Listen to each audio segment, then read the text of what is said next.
it's that time of the year. It's when all the high school bands are doing all kinds of football games. They're all tuned up and ready to go, so we figured we'd invite them out to a ball game. It's band night here at Citizens Bank Park. NBC Sports Philadelphia, home of the authentic fan, presents the Mets and the Phillies. All right, so the standings look like this. The Phillies 6.5 games behind the Atlanta Braves. They still have the 7 games against the Braves, but you can't even think about those matchups because the Mets are in town, and the Mets certainly have handled the Phillies this year.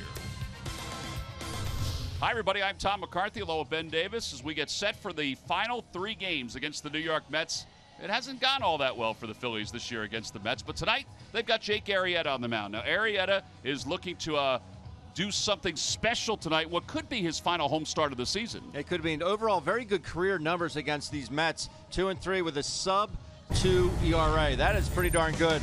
Jake Arrieta's last outing against these Mets, he was excellent. Very good movement, and the movement was late. That's what he depends on. That's what he relies on, and he was able to get it. All 4 pitches were working for him against the Mets this day. He got some good defense, and that's exactly what he wants to do. That's going to be his MO again tonight. All right, he's coming off the start in which he just went 5 innings, so he obviously is well rested. We've talked about his second half numbers, how good they are traditionally. Now, they haven't been up to the same level here in 2018, but it doesn't mean that he can't spin a good game again tonight against the team that he has handled so far in his career. On the other side, Zach Wheeler has been so good, but he is riding what the Mets have ridden this year against the Phils. They're 10-6 against the Phillies, a 4.11 ERA for the Mets starters, but their bullpen ERA has been so good, and they haven't really had a stable bullpen against everybody else, but they have had one against the Phillies. And now you have Wheeler. It's Wheeler, Syndergaard, DeGrom. That is a huge 1-2-3 punch for the New York Mets. I guess you could say over his last 11 starts, he really has been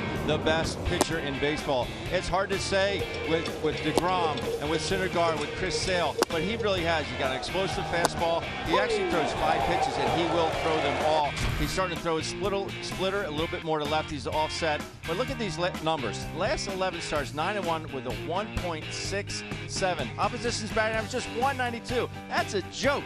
Well, we will talk more about his numbers because since the All-Star break, as Ben said, he could be the best pitcher in baseball. And we'll back it up not only with the normal numbers, but also with the analytical numbers as well. He really has been exceptional for the New York Mets. It is game 1 of this 3-game series. It'll be Wheeler against Arrieta. When we return to Citizens Bank Park, we'll have lineups and first pitch for game number 1. Phillies baseball is brought to you by Xfinity, the fastest internet in Philadelphia. By Toyota, tested, trusted Toyota. Let's go places. By Citizens Bank, official bank of the Phils. Visit citizensbank.com. By Coca-Cola, taste the feeling. And by Independence Blue Cross. Live fearless. Learn more at IVX.com.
77 degrees, little humidity here at Citizens Bank Park. Let's take a look at the Mets lineup. It's brought to you by Xfinity, the fastest internet in Philadelphia. Med Rosario leads it off, and then Jeff McNeil, and then Michael Conforto. So 11 home runs since the 12th of August, tied for second most in Major League Baseball. He also is in double digits already against the Phillies for his career. That's, I think, the biggest concern more than anything else for Jake Arrieta, who's given up some home runs recently. He's 10-9 on the year with an earned run average of 3.66. And Ben, you mentioned the open. He's pitched well against the Mets in his career. Yeah, 2-3 with a sub-2 ERA. Fastball range anywhere from 92 to 95 to go along with the change curve and the slider. Rosario leads it off, and we're underway. And the count is 1 ball and no strikes. Jeff Nelson is the home plate umpire, and he's the crew chief. He was out very early today as the grounds crew was working on the field. The tarp was still sitting in left field. This is the final time the Mets and the Phillies face each other, so the game is in his hands in Major League Baseball. Weather-wise, outside, some people think it's in his hands anyway. 2 balls and 1 strike to Rosario, who was 4 for 13 in the last series for the Mets. Opposite way, Carlos has it, and now a little foot race.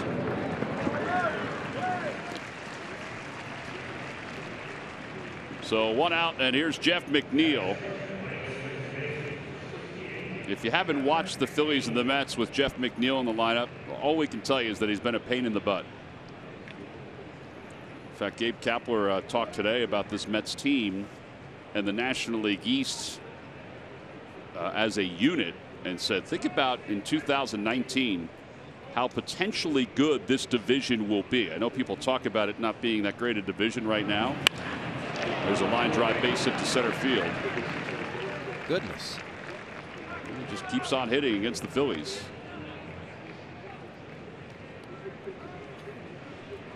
Now it's time for the Indeed player resume. We talk about Jeff McNeil, and that's what he's done against the Phillies. 14 of 32 with 5 runs batted in, but a .438 batting average. And that just went up.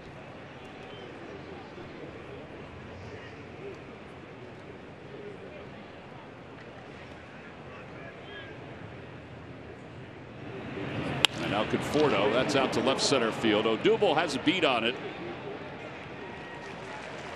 That's workable, a 1-pitch out. It worked for McNeil. Conforto said, I'm going to go swing at that first one.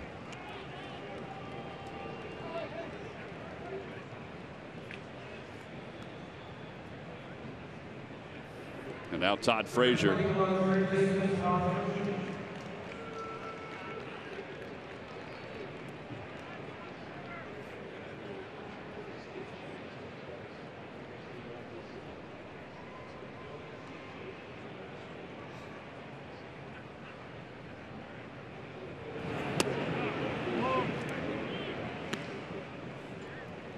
Ball and no strikes to Todd Frazier. 1 for 9 in the Red Sox series.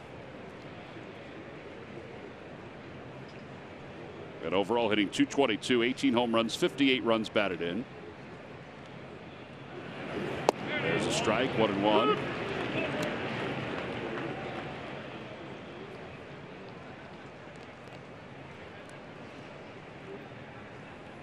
Arrieta in his last outing, 5 innings, 3 hits, and 3 earned runs. He struck out 7.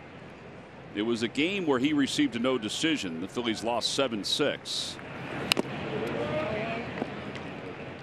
I'll tell you the one thing about him in a lot of his games, the first inning is not the issue. His ball moves so well in the first inning. It's usually the second inning, for some reason, where he's mechanically off just a little bit. But he's matched up against a good pitcher tonight that's hot. So the Phillies are happy to have him out there. Out to shortstop. J.P. Crawford is there. No runs, 1 hit, and 1 man left. That's a 10-pitch first inning for Jake Arrieta. To the bottom of the first we go. Mets nothing. Phillies coming up.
the tee, hit in the cage today, so he's getting back closer to 100%.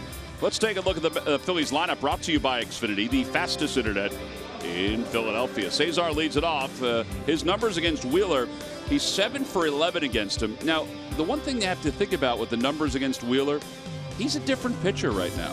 He has figured something out since the last time the Phillies saw him, and he statistically is having one of the best second halves in all of Major League Baseball. He has been dominant in the last 11 starts we talked about in that open. He has just been amazing. Very easy 95 to 97. Cesar takes low. Wouldn't it be nice for Cesar to lead off every game with a home run? Yeah. Cesar 6 for 27. And the series against the Marlins. Let's take a look at the giant home run replay. Down and in. A lefty specialty. Just a sweet swing by Cesar. That's your home run replay, brought to you by Giant. When that happened, and you already knew that the Braves were trailing, you're thinking, all right, this is the Phillies' day. Unfortunately, though, the Marlins took the lead, and the Phillies made a run late, but just couldn't overcome it. 2 balls and 1 strike to Cesar. 3-1.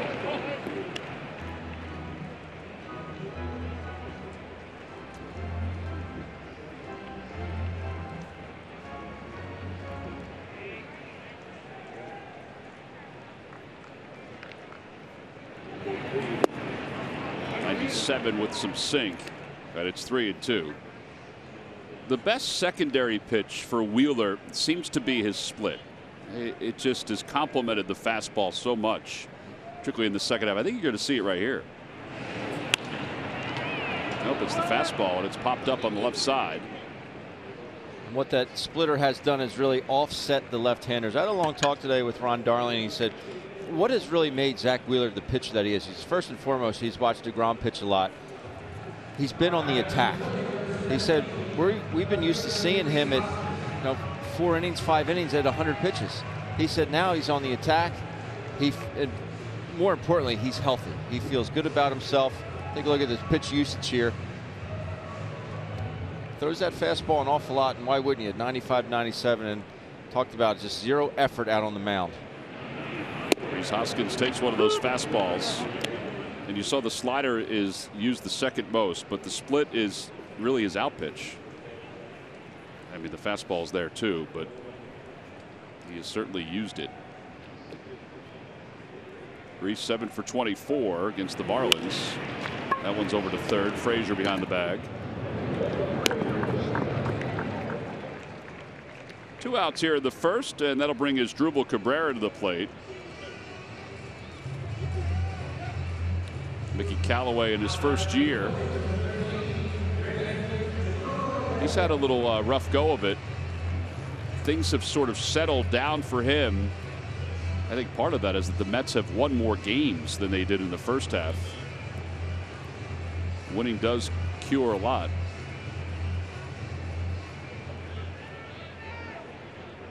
Cabrera, you see 60 extra base hits, ties his career high. He breaks his bat and hits that one to second, and McNeil is up with it. And an easy inning for Wheeler. And the Phillies go now 1-2-3. That's a 9-pitch bottom of the first. We'll go to the second. Brendan Nimmo will lead it off for the Mets when we return.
Great upgrade to the technology of tomorrow today.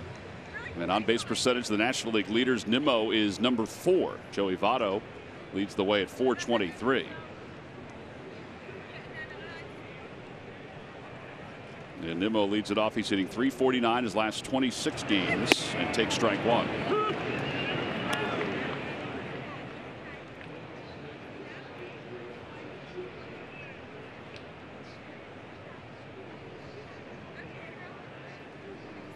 No balls and 1 strike. Ground ball foul, 0-2. Nice play. Oh, Murph. I know you knocked it down, but you got to make that play. Good toss, buddy. What a gentleman.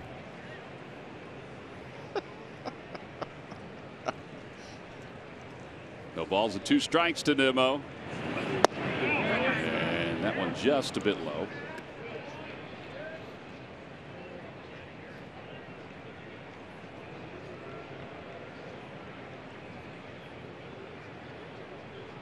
One ball and 2 strikes to Nimmo. And it runs inside.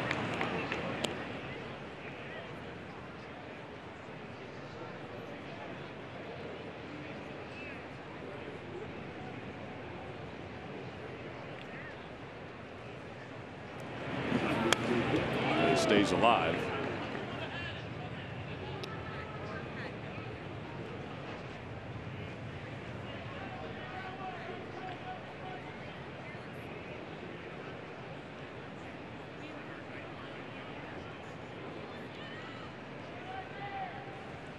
Two balls and 2 strikes to Nimmo. He'll be followed by Dominic Smith and Austin Jackson.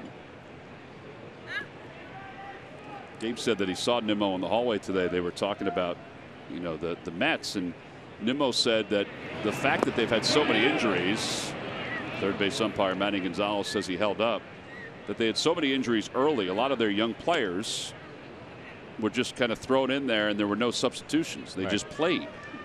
And he said that's, you know, why they have played better as the years gone on, because they've been able to adjust to, you know, major league pitching on an everyday basis. And that one just missed outside. Oh, those are some close pitches. Tried that a couple times, that backdoor slider slash cutter, whatever you want to call it. They were close.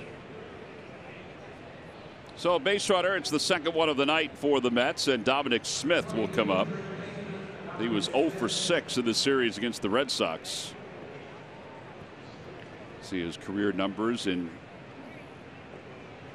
just a year plus in the big leagues. Came up last year.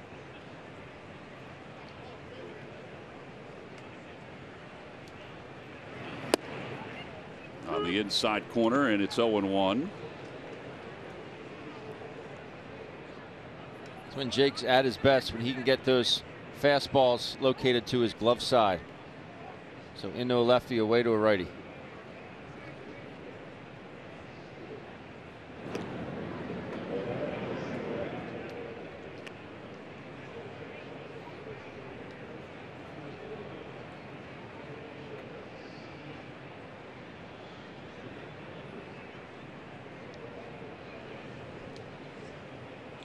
Runner goes, pitch is hit foul. Oh, man. Goodness. That knocked Jacob deGrom right off the stairwell. I think he's going to go to a different spot. I'm out.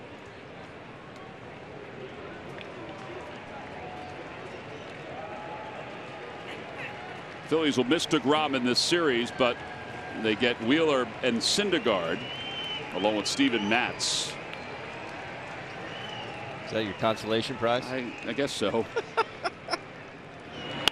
That one spun into center field, a base hit. It was a curveball that was up in the zone some. And the Mets have runners on first and second now in the top of the second.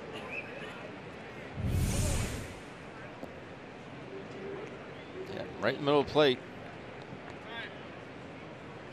I guess in some ways he's lucky that it's just a single. Yeah.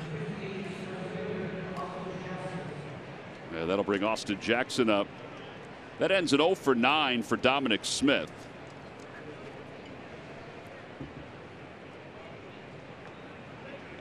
Jackson at a .267 in a Mets uniform. Overall, between the Mets and the Giants, .255 on the year. 3 home runs, 30 RBIs. And that fastball runs away, 1-0.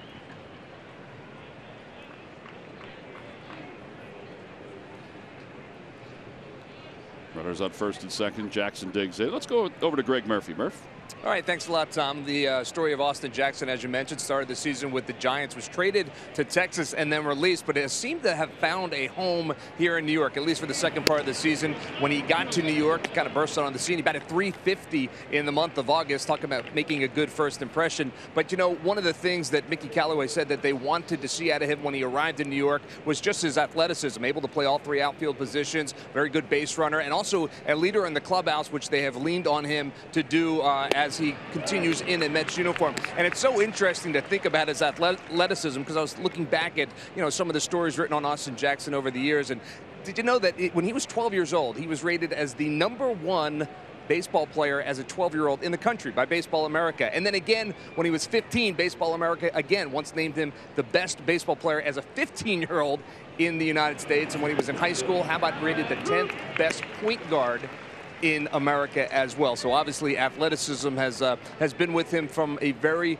early age, and you know, he's done a nice job with the Mets. He's cooled off a little bit in the month of September, but it'll be interesting to see if there's a future with the New York Mets going forward to keep this veteran around for a little while. I know the Mets are not in contention by any stretch of the imagination, but the one thing about Jackson is he hits this one to short, a one-hopper past J.P. Crawford in the center, and Nimmo's going to score.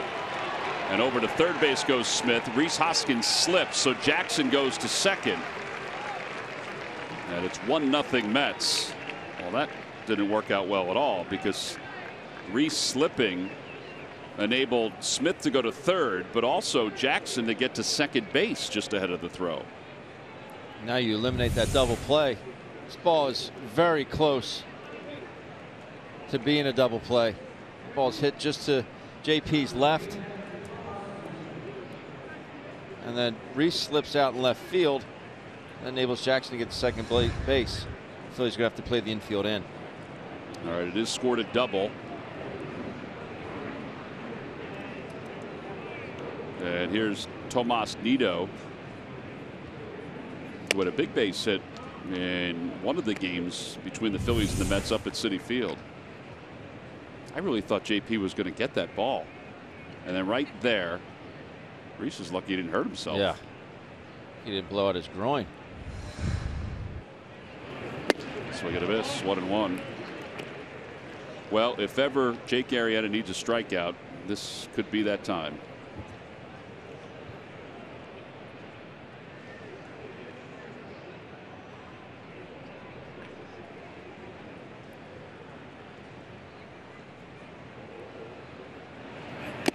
Foul tip, 1-2. That was a big swing there by Nido.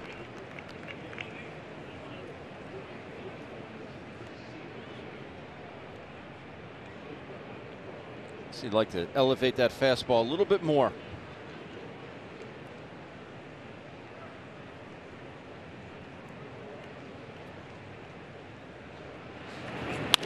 Over to shortstop. JP has it. Looks the runner back to third. His old buddy Dominic Smith. 6-3 on the putout. 1 out. And now Zach Wheeler's up.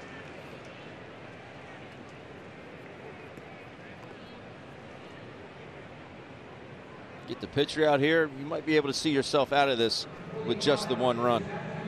Wheeler 189 on the year. He does have 4 RBIs.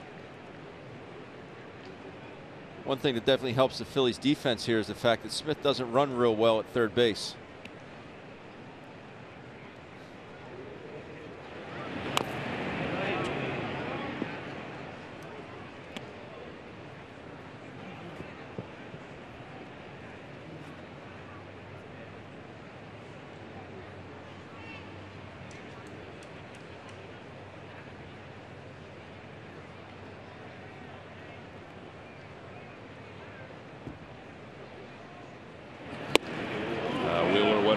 Whether his bat didn't, his body did.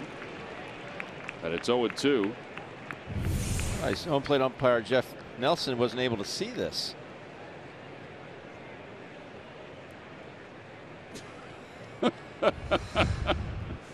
That's the way Odubel sometimes holds up.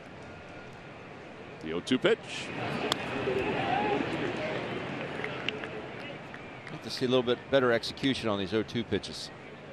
Saw the one to Smith, the hanging breaking ball.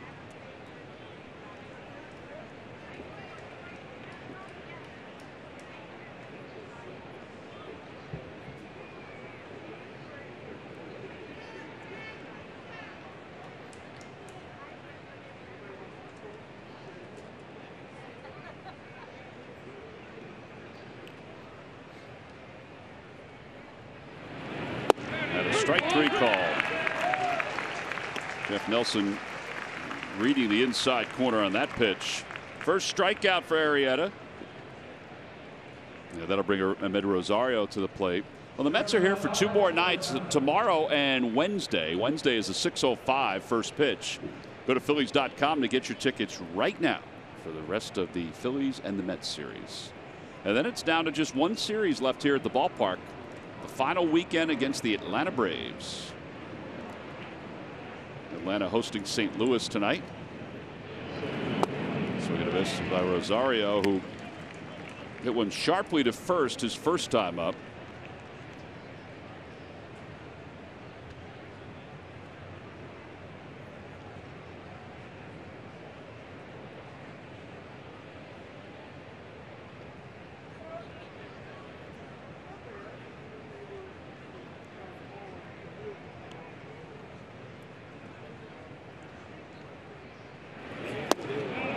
That's a good pitch. Yeah. Triple up on it here. He's got 2. See the late movement on that. Got 2 swings on it here from Rosario.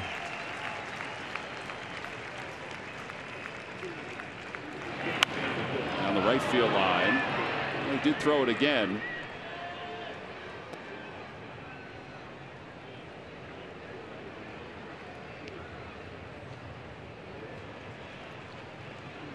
Rosario's had a better second half, including his numbers with runners in scoring position.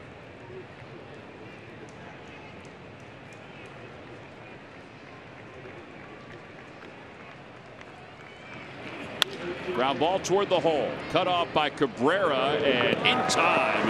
Well, that's a nice job. Jake Arrieta working the rounds. The second and third with a run in. Took 27 pitches, but he's through the second. We're on to the bottom of the second.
And VIP surprises, including a chance to sit in the NBC Sports Philadelphia suite. We want you to be here, but if you can't, there'll be special giveaways on social media during the game. Some of the youngsters try to get a baseball or two from the bullpen.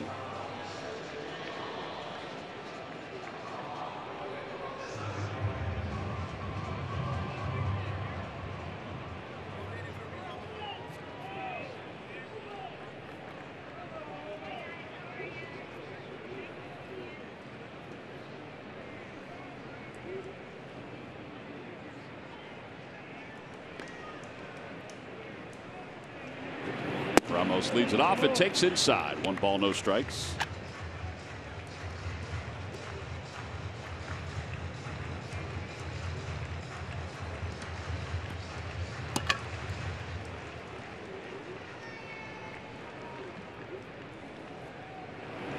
There's a strike, 1-1. Ramos is really, I know that he's been banged up somewhat, hasn't played every day, but the Phillies do want to get Alfaro some time behind the plate.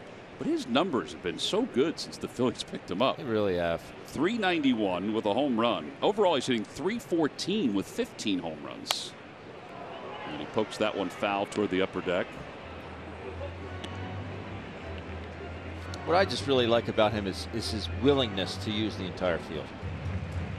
And he stands away from the plate. It's not like he smothers the plate with that open stance.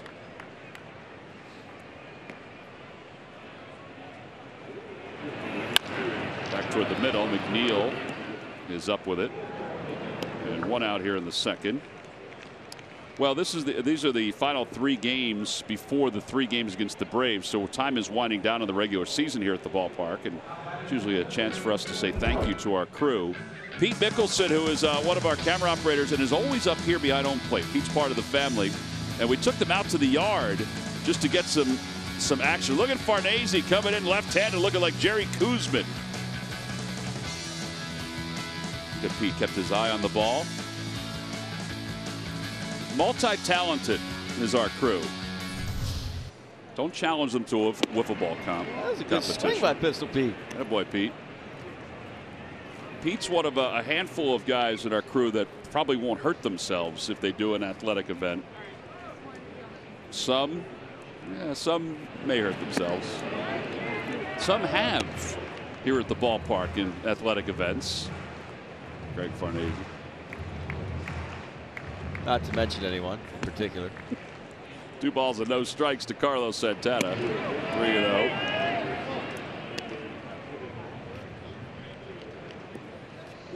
Carlos 5 for 21 against the Marlins.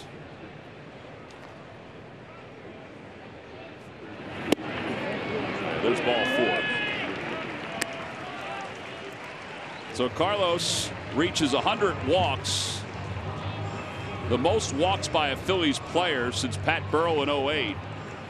And it's the 3rd time in his career that he has reached 100 walks in a season, I should say. He wants the ball. Jeff Nelson thought there was something else. You know, when Carlos left the box, he looked back towards Jeff Nelson, and I heard him say ball. And I just said, yeah, it was a ball. It was ball 4. But he actually wanted the ball. 100 walks. Well, that's some good peepers. Here's Nick Williams. That baseball will be authenticated, which Major League Baseball does all around the league and has for the last several years.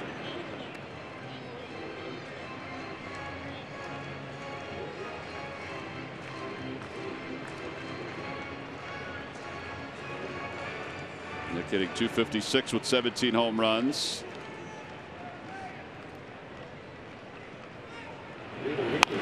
That's a spinner back toward the middle. McNeil quickly to second, and Rosario able to turn the double play. Well, that was a nifty turn. A 4-6-3 double play. No runs, no hits, and nobody left. 10 pitch inning, 19 the first 2 for Wheeler.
on the subject line.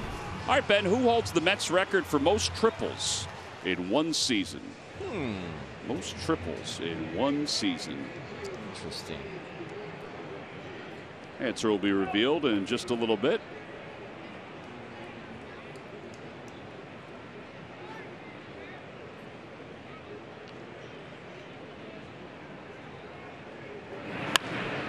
Fly ball left center field. Herrera is out there. And McNeil's retired on one pitch.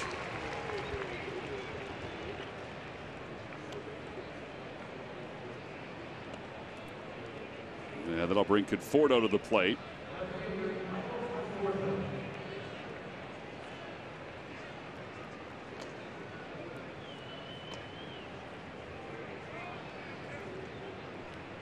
Conforto fly to center his first time up.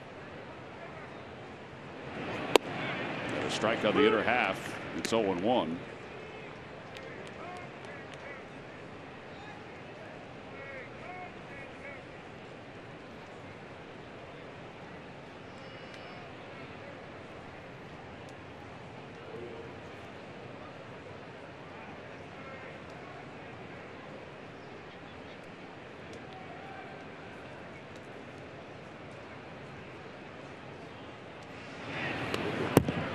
Gets by Ramos. 1 ball, 1 strike.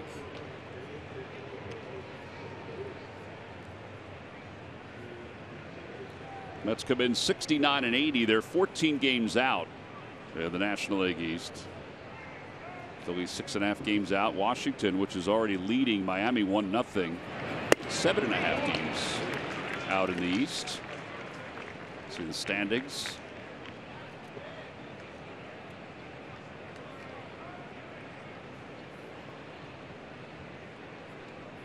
Todd Frazier on deck.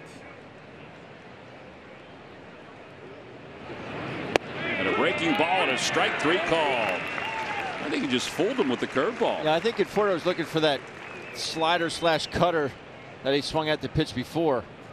Looking for that ball in underneath his hands, and Arrieta just go ahead and backdoors it.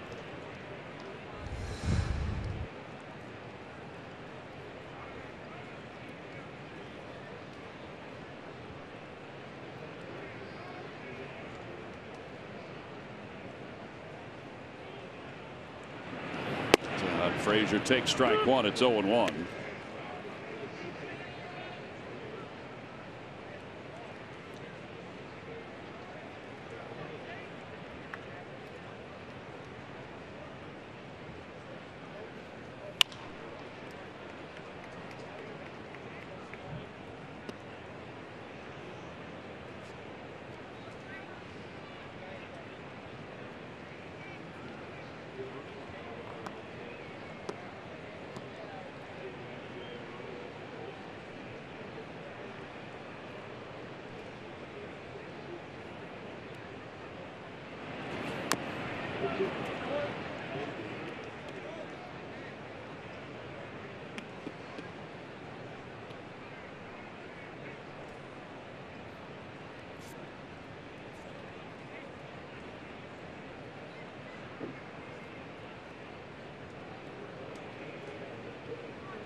Runs outside. 1 ball and 2 strikes.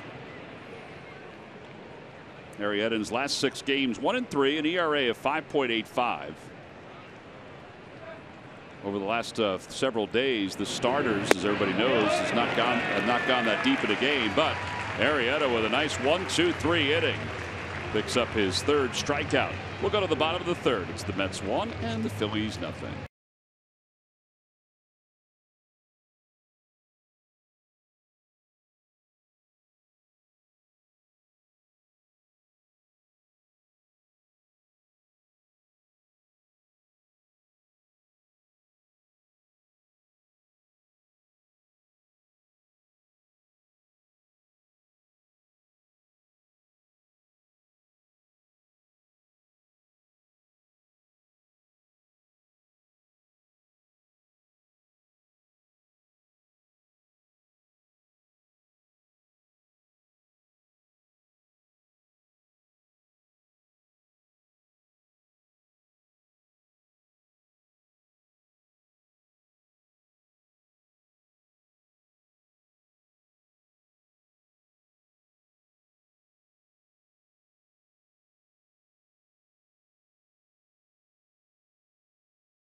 ShopChooseNissan.com.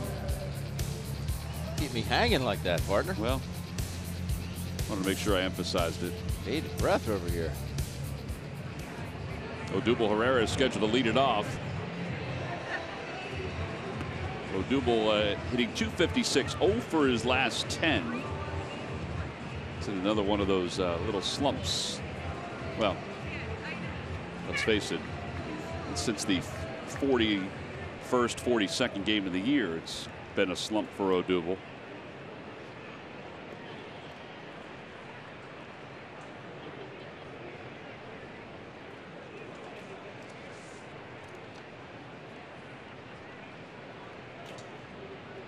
He is 1 for 9 against Zach Wheeler.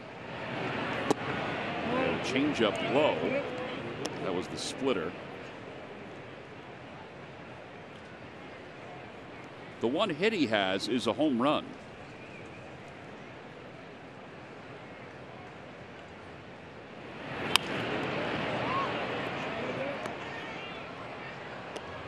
The other thing that Ron Darling told me, he said he's Wheeler more willing to pitch in. And one thing he really concentrates on his bullpens. And he learned this from watching DeGrom throw his bullpens. Throws a lot out of his stretch. He throws 2 bullpens in between. And he concentrates heavily out of that stretch on glove side command with that fastball. So down and away to righties, in the lefties.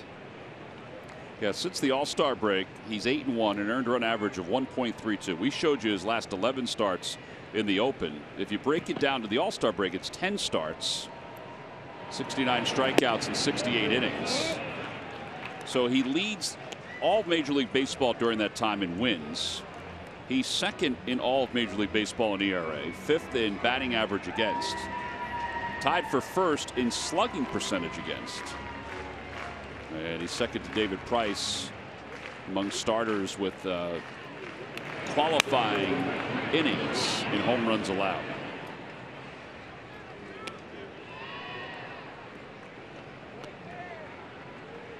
It's full, 3-2 to Herrera.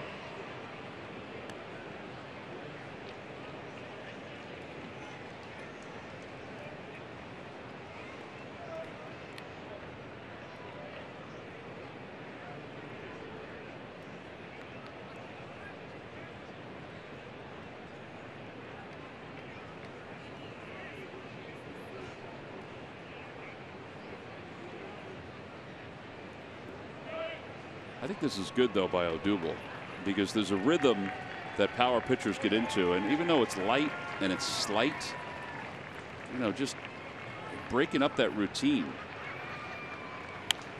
Now, who knows if it's going to help in this at bat. But Odubel, we see him do this against Scherzer. And it does drive Scherzer crazy. Yes, it does. Or so he says.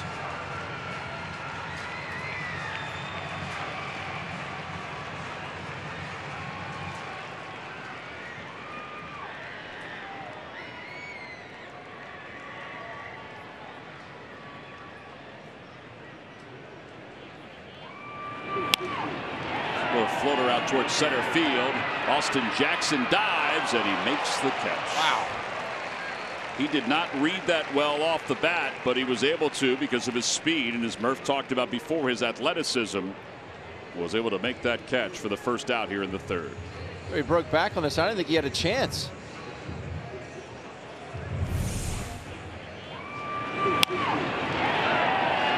See him kind of go back and to his right, and then, boy, what closing speed that was. Wow.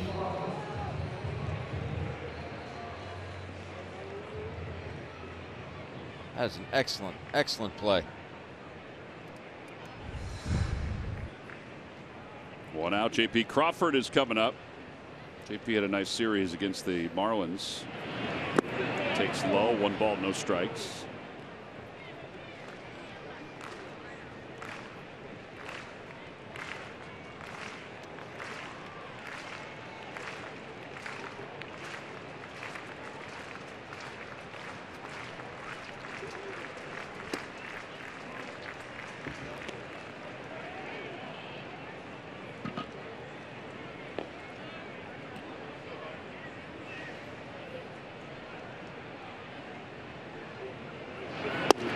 changeup, and it's 2-1. Splitter is a little harder than his changeup, so that was the splitter at 89 miles an hour. Splitter, he throws 7.6% of the time. Out to center field. Jackson is there. There are 2 outs, and Arrieta's coming up. Well, the final weekend series of the season is the Atlanta Braves are coming to town Friday, Saturday, and Sunday, the 28th, 29th, and 30th. Fan Appreciation Day is the 30th, a free PGW 2019 schedule fathead to all fans. Order your tickets now by going to Phillies.com. So it's freshman orientation at Drexel University, and all the freshmen were bussed over to enjoy a Phillies game. Somewhere in that mix is Sam Tanya. It's my neighbor. 0-1 to Jake Arrieta. Came across the river to go to school, huh? Yeah. His mom teaches at Drexel. Oh.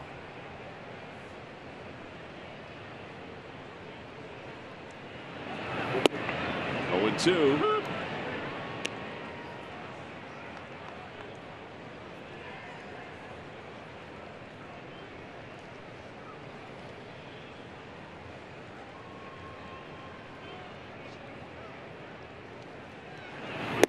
Fastball, strike 3 called.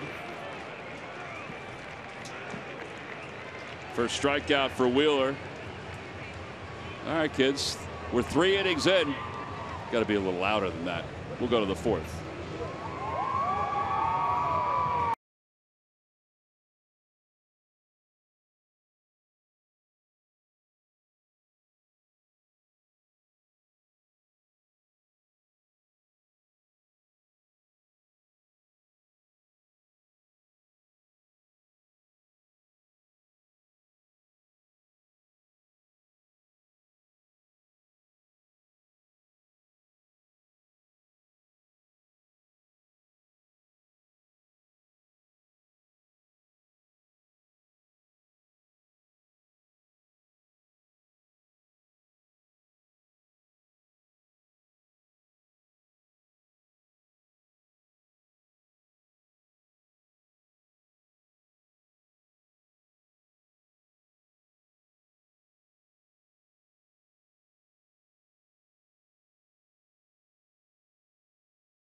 Order by 11:30 a.m. and your WB Mason driver delivers right to your break room.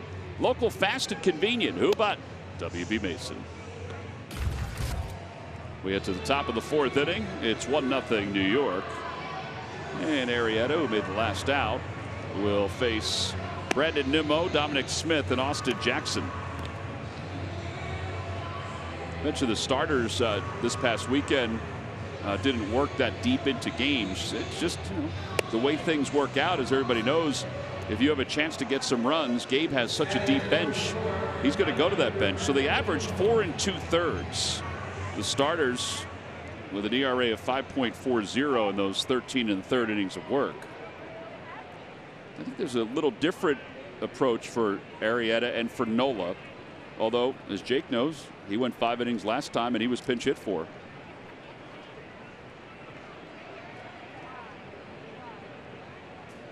Nimmo walked and scored his first time. And he takes a pitch outside.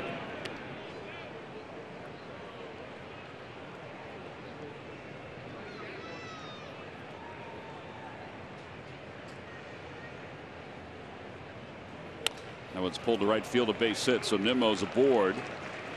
And he's going to go for second. He'll get there. That's his 26th double of the season. Second extra base hit of the night. And Dominic Smith is coming up. An exciting young man to watch. Quick bat here. No stride. Head down on it. He's thinking 3 out of the box, but Nick Williams does a good job of getting to this baseball and getting it in.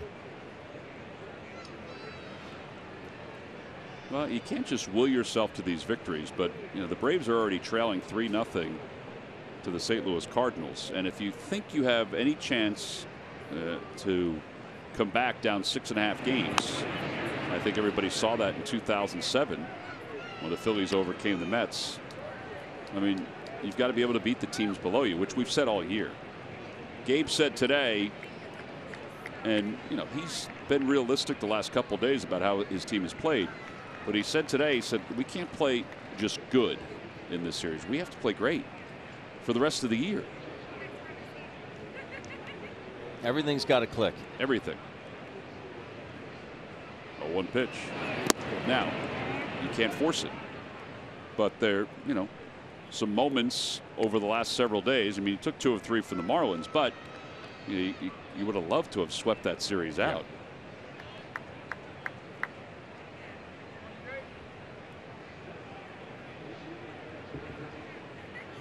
Dominic Smith singled to right center field. His first time up. It's almost as if he was defensive on that swing. It's 1-2.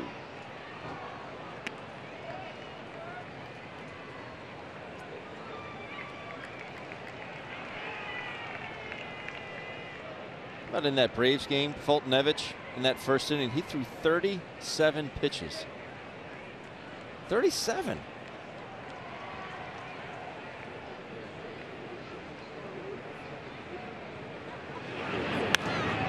The foul.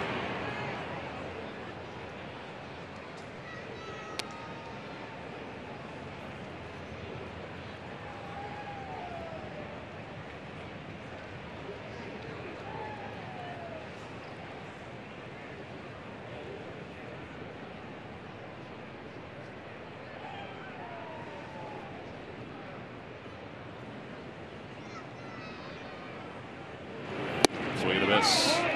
That is the 4th strikeout for Arrieta. Dominic Smith now 0 for 17 with runners in scoring position. And with 1 out, Austin Jackson's coming up. Let's check in with Greg Murphy. Murph. All right, thank you very much, Tom. Well, you showed the Drexel students up watching the game. The Drexel freshmen. The college is well represented here tonight at Citizens Bank Park. Tonight was our first college series of the fall semester, and we had about 200 college students for Business Analytics Night. And they joined us with a panel earlier today answering questions on what it's like to work for both the Major League Baseball team and for the Commissioner's Office. Charles Dixon from the Commissioner's Office was here. Chris Pohl and Josh Barbieri of the Phillies both took part in the question and answer part as well. It was a terrific night. Lots of great questions from the students, about 200, as I mentioned, packed into the media room. Tomorrow night, same thing, another college night. There's a couple of seats still available if college students are interested in being a part of that. It's the Sports Facilities and Operations Night, as that throw is a little bit in time. Well, one hopper Cabrera picked it up, and that's a very athletic play if it stands by Asdrubal Cabrera. Mets will take a peek at it. It looked like he got him on the leg as he slid past. Yeah.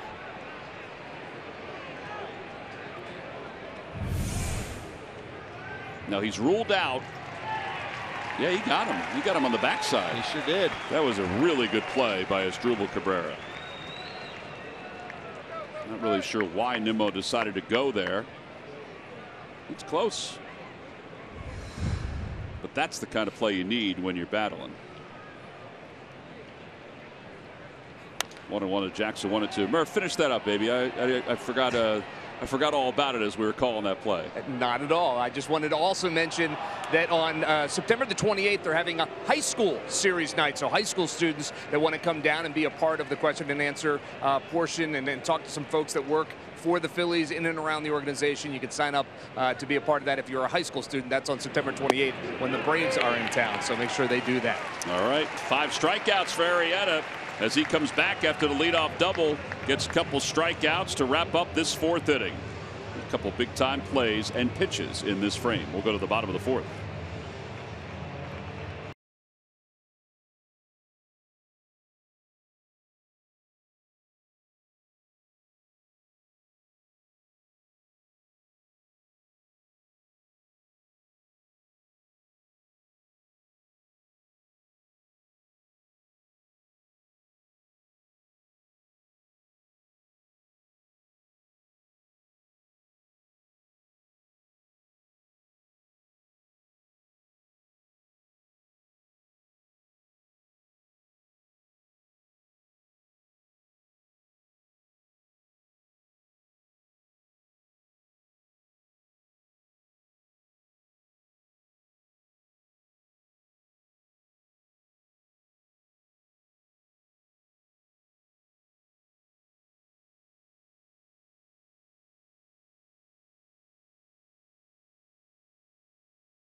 AI powered by AWS in the bottom of the top of the 4th inning. It's an excellent play here by Asdrubal, just to first and foremost to catch the ball, but then to apply the tag.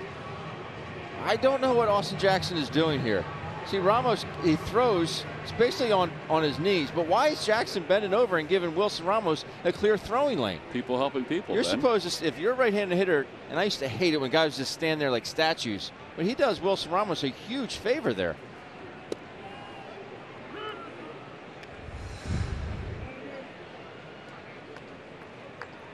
Yeah, it would have been a totally different throw for Ramos. He may not have gotten him because he would have had to get up and move. Exactly right. 0-1 to Cesar as we begin the bottom of the 4th. Phillies still looking for their first hit. No balls and 2 strikes.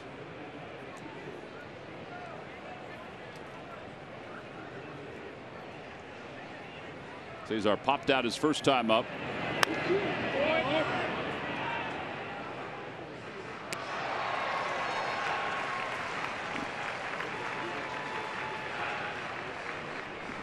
It'll be Cesar, Rhys Hoskins, and Asdrubal Cabrera here in the home 4th.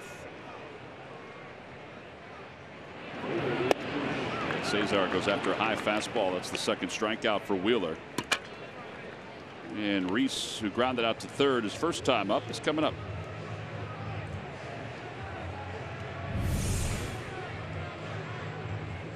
See where Nito's mitt is. Doesn't hit the spot. You're throwing 98. You can get away with some stuff.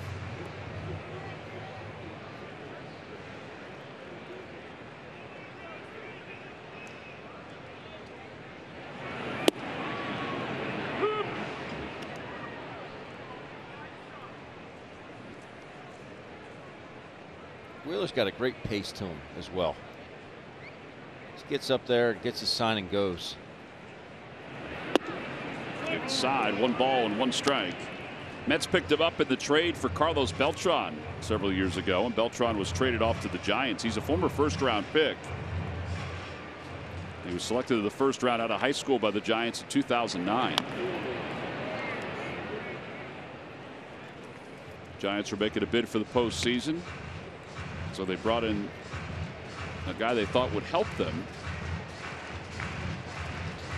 It's tough to give up arms like this, though.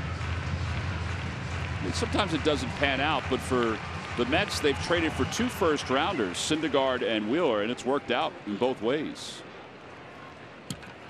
Swing and a miss. Back-to-back strikeouts. Phillies baseball is brought to you by your local Chevrolet dealers and by WB Mason. Who bought WB Mason for fast, free delivery? Nobody does it better. Those guys enjoying some cheesesteaks. They stopped at the Majestic Clubhouse store as well.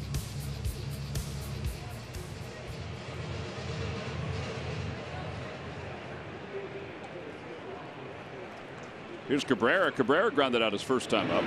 Takes a ball off the outside edge. 1-0. If you go into a weekend series with DeGrom, Syndergaard, and Wheeler.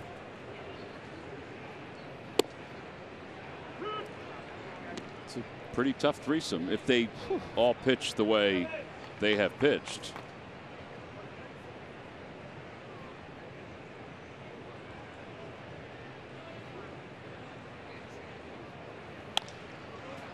Popped up into shallow center field. Rosario's there.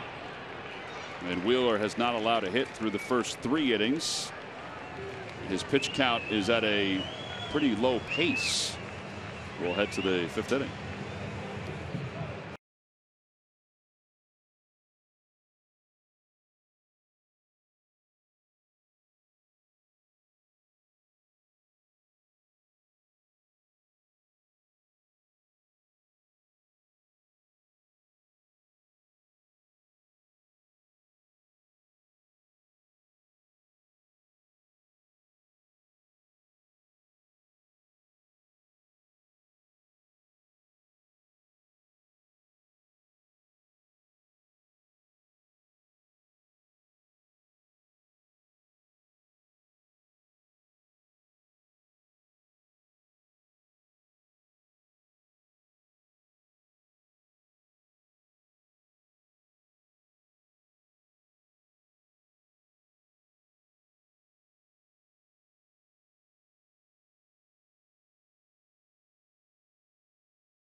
Call him Slappy. He's one of our audio engineers. He's our heavy. If we have any problems, he and Christine will take care of it. He's a southpaw. I didn't know Slap was wrong-handed. Yeah. He's going with the little Jake Arrieta look with his trip out to the yard. Personalities are always important, and we have a crew that is filled with vastly different and embracing personalities. Yes. And we come to work every day loving our jobs, loving the ballpark, loving all the people that we interact with. But our crew they're part of our family on so many levels. And we appreciate everything that they do. Ben would not have his brand new headset plugged in if Slappy and Joe Kennedy and Christine weren't here. Although I think he probably can do it by himself now. I don't know that for sure, but not many things I know how to do, T-Back. 2-1 to Nito, who grounded out to short his first time. It's 2-2.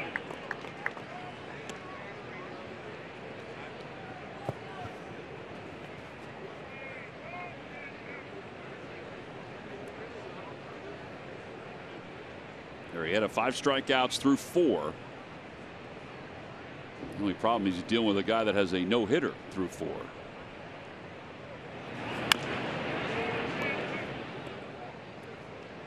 How many run he's allowed? Was that walk? That leadoff walk back in the 2nd inning? Yeah, I think the walk was the tough part. I also think that Dominic Smith's little single was a tough one too. Because he didn't hit it that hard, but he obviously kept things alive for Austin Jackson. A liner out to right field for Nito, and that's going to drop in for a hit. So a leadoff single here in the 5th.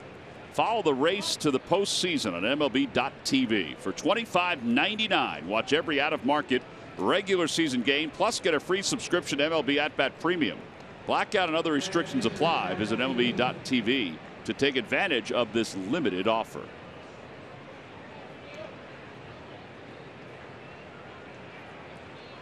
Here's Wheeler after the leadoff single.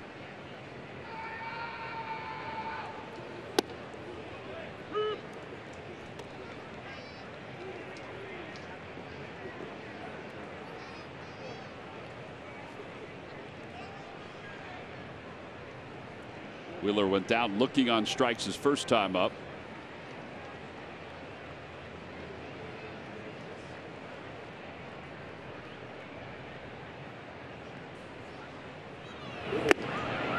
With 2, showed bunt and then pulled it back and took a rip.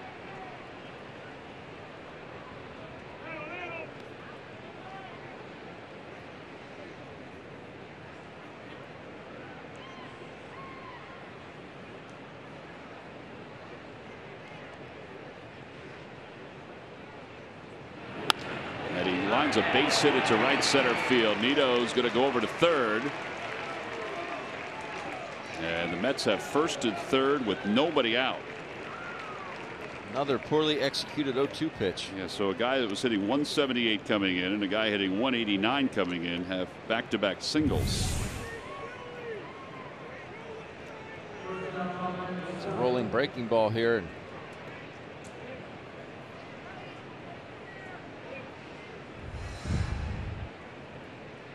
Wheeler makes him pay.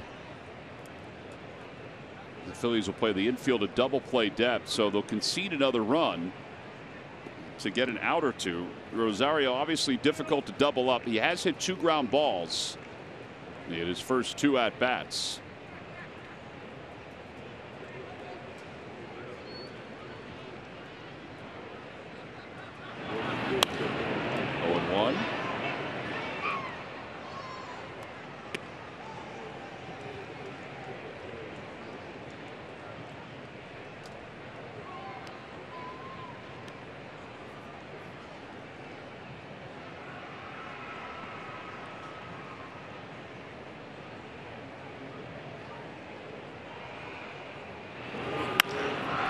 Drive to right field. Williams is there.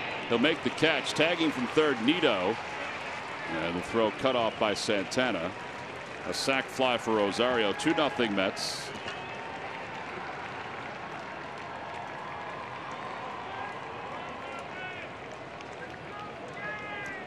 And now Jeff McNeil's coming up. McNeil's seen 2 pitches tonight. He's got a single and a fly ball to center. I think he attacks the first one again. Pretty good chance he does.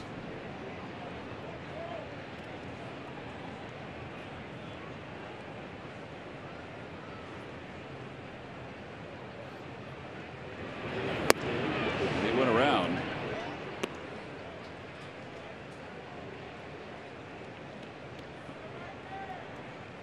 Little water ice on a warm night. Blue raspberry.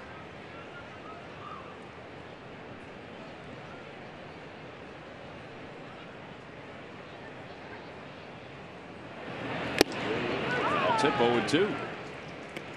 I will say that he has as much movement on his pitches tonight than we have seen.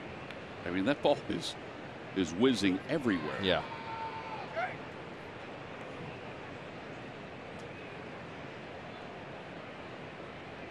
He's among the leaders in ground balls induced for double plays, and it would be nice to get one right here to wrap up the 5th inning. They're not holding Wheeler on. That's not a double play. That's down the right field line. That's in for a hit. Nick Williams cuts it off. They're going to hold Wheeler at third. Yeah, that's a double for McNeil, his 9th in the big leagues. Well, he was ahead 2 strikes. And he gives up the extra base hit. McNeil really chokes up.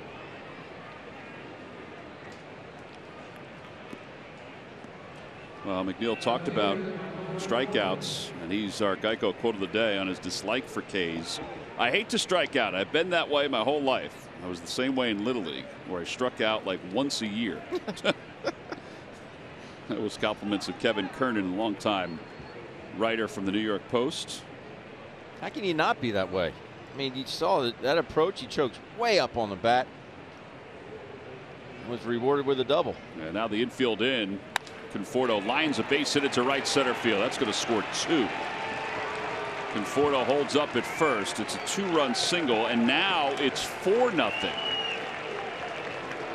Mets on top. And again, with a guy that has a no-hitter through 4 for New York.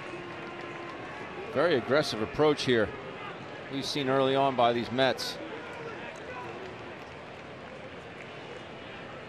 Like Luis Avilan's going to get loose. Now that particular slider didn't do a whole lot. Good looking swing there by Conforto.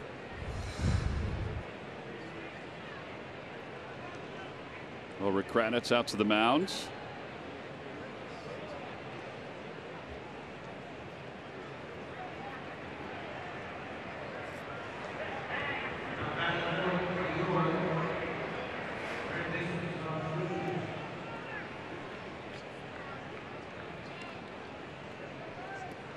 And now Todd Frazier, who's 0 for 2. Cranny goes right back to the phone.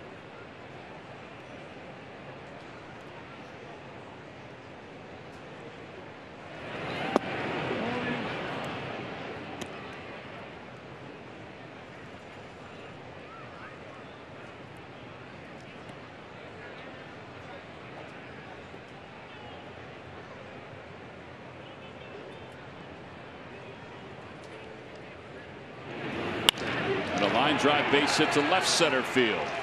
Hoskins is able to cut it off, but Conforto goes to third. The throw to second is in time to get Todd Frazier.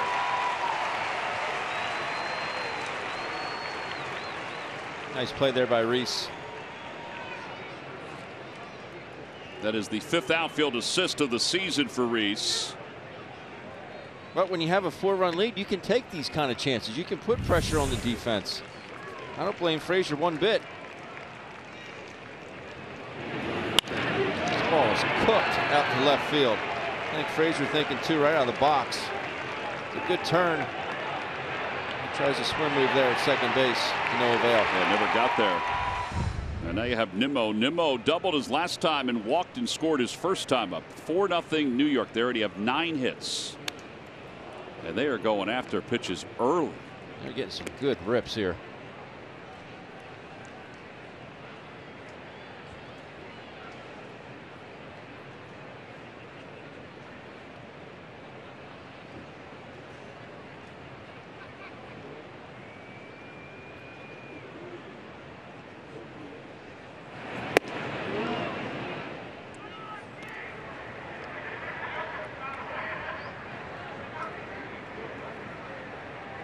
Ben said Avilan warming up in the pen.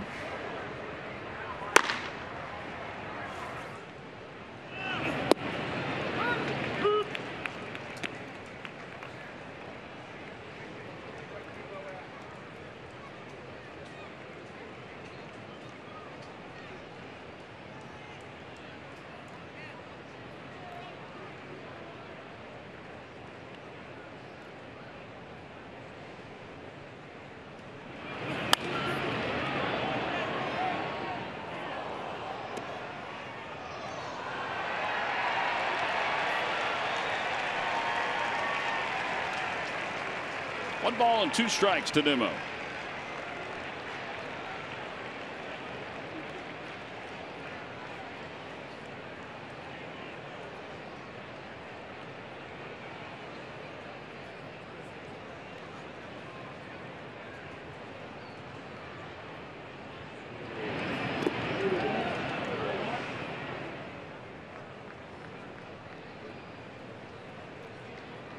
Well, so important to keep this at 4. I mean, for so many reasons, partly because of what Wheeler's doing. Yeah. But even if you look beyond that, the bullpen for the Mets we showed you during the open has done such a good job against the Phillies this year. But it's more about Wheeler. The fact that he hasn't allowed a hit through the first 4 innings. 2-2 pitch. Swing and a miss. He got him with a changeup. 6 strikeouts for Arrieta. The Mets, though, scored 3 runs in the inning. They have 9 hits through the first 5.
Phils.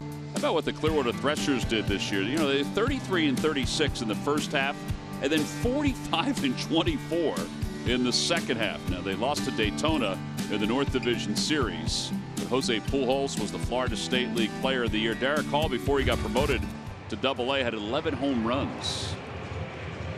It was a really nice season for them. Home 5th inning. Wilson Ramos leads it off against Zach Wheeler, who is not allowed to hit through his first 4. Ramos grounded out his first time up.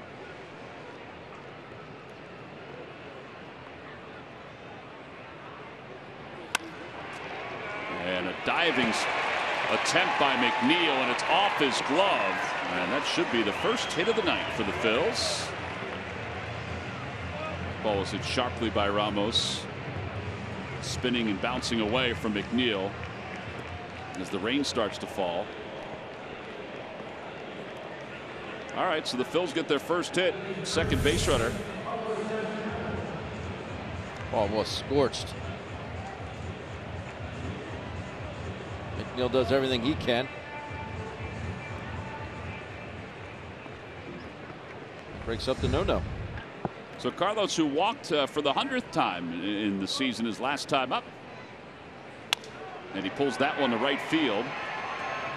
And it's run down by Nimmo. And 1 out. So he's not wasting any time. They're taking the same approach the Mets took against Jake. Last thing I'd want to do against Wheeler is get in a hole. He throws so many fastballs.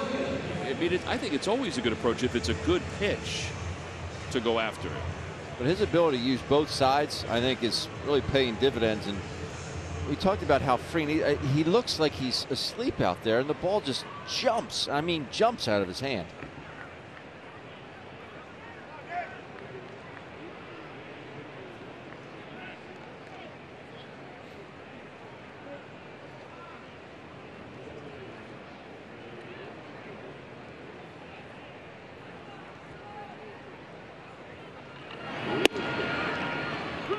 Williams hit it to a double play his first time up.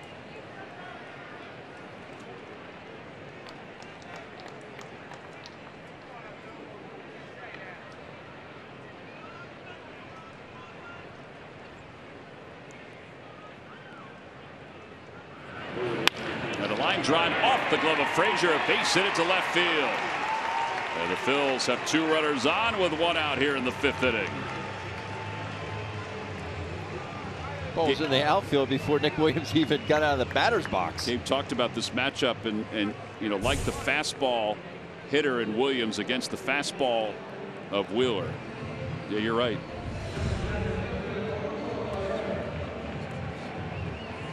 And now Odubel will fly to center his first time.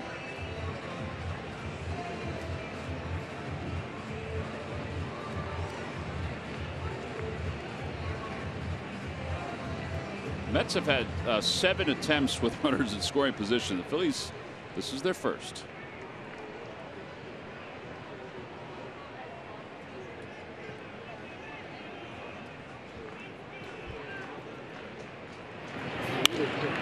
Odubel fouls the first pitch. See his frustration because he had a pitch to hit.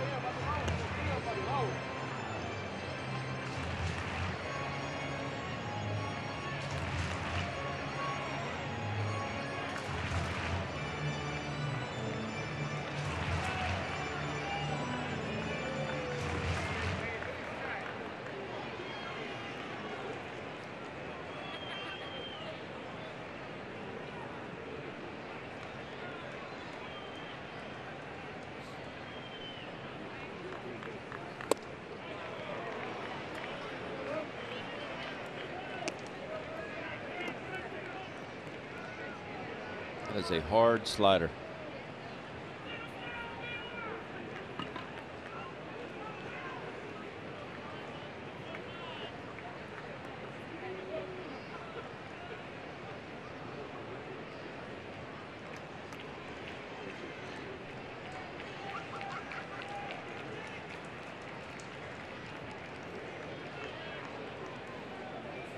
Inside. Think about what that pitch does. It sets up pretty much whatever you want.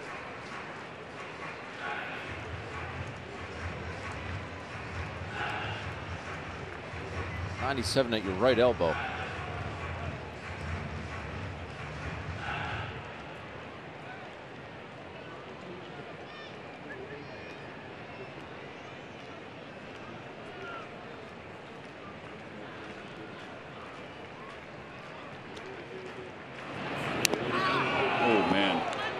Got the elbow of Odubel Herrera, and it'll load the bases up.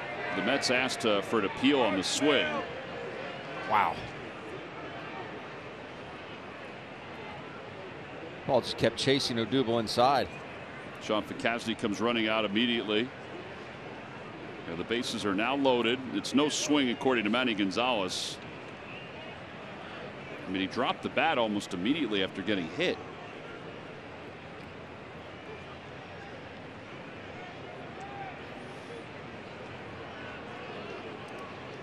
Slider acting more like a cutter at 92. It just kept chasing Odubel inside. Doesn't pick up any spin, obviously. Wow. Take a listen.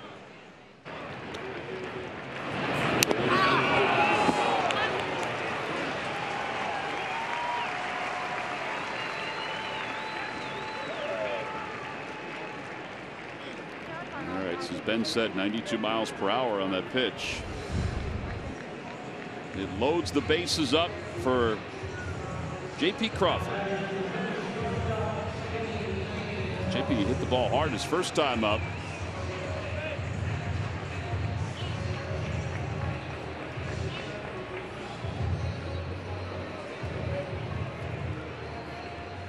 Justin Bour is out of the on-deck circle to pitch hit here in the bottom of the 5th. So the runners lead off. Ball and no strikes. Give me a couple right here. Obviously, I'd love to get all 4 back, but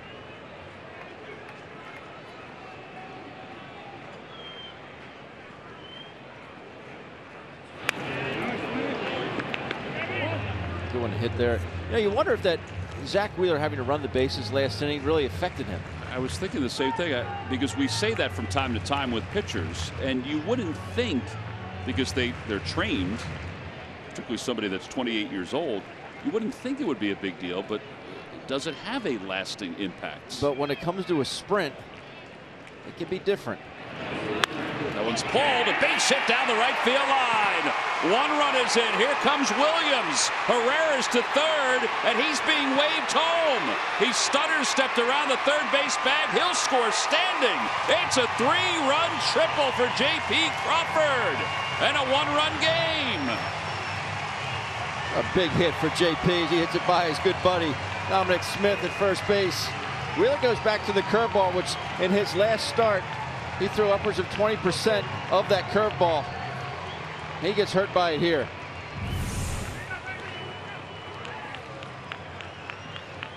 Goes out and yanks that ball. Ball's an outside corner and yanks it down the first base line. And Dusty waited until the last possible minute, watching the whole way. Look at Dusty. Look, he's looking at the play. Now he's waving Odubel as he gets to the third base bag. Got himself in a nice position to see where the ball was. And a nice reaction from J.P. Crawford. That is a huge hit in this ball game on so many levels. It's now a one-run game, and you've got the pinch hitter up with one man down. Incredible. Now, getting back to that, though, Wheeler hits a single, so he goes to first base, and then McNeil comes up later on in that inning, hits a double down the right field line. He's got to bust it from first to third base, and then he eventually scores on another base hit, but it could have a lasting effect. They're not used to sprinting. I would normally tell you no, it wouldn't have an effect, but you know, you have to think about it a little bit. They're not used to sprinting. They can run distance all day. So now Bohr has one hit against Wheeler in his career, and he's hit by that pitch. That's the second hitter that he has hit in this inning. And it puts runners on first and third for Cesar Hernandez. Dylan Cousins on the run for Justin Bohr.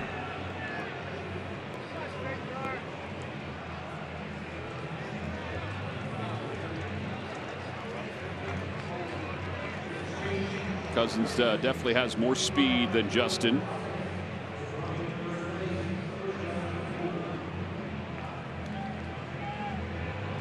So Jake goes 5 innings, 9 hits, 4 runs, 1 walk, 6 strikeouts. And here's Cesar Hernandez, who's 0 for 2 tonight.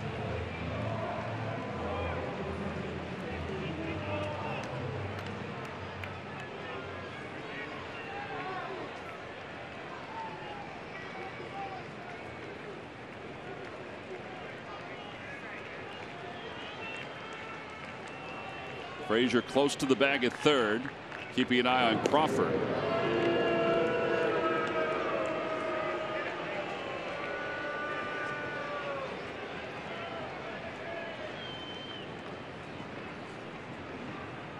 Can't imagine the Phillies would ever think about a suicide squeeze, but Crawford at third base is good speed. Cesar is an excellent bunter if he wanted a bunt for a base hit. I only say that because it's a great combination of the two.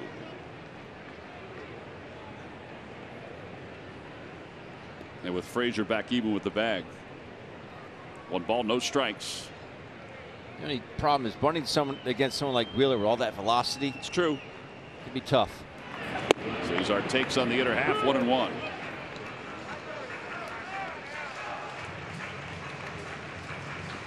First 4 innings, all they allowed was a walk, and that was erased on a double play. Here in the 5th inning, 3 runs on 3 hits and 2 hit batters.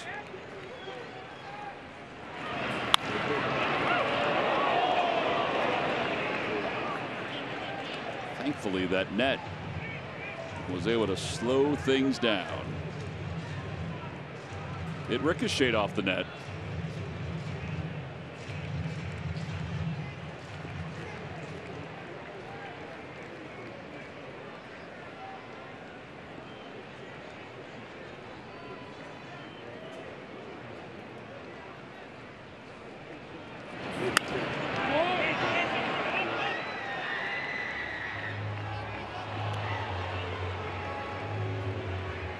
Rhys Hoskins on deck. The Mets have Jerry Blevins warming up in their bullpen.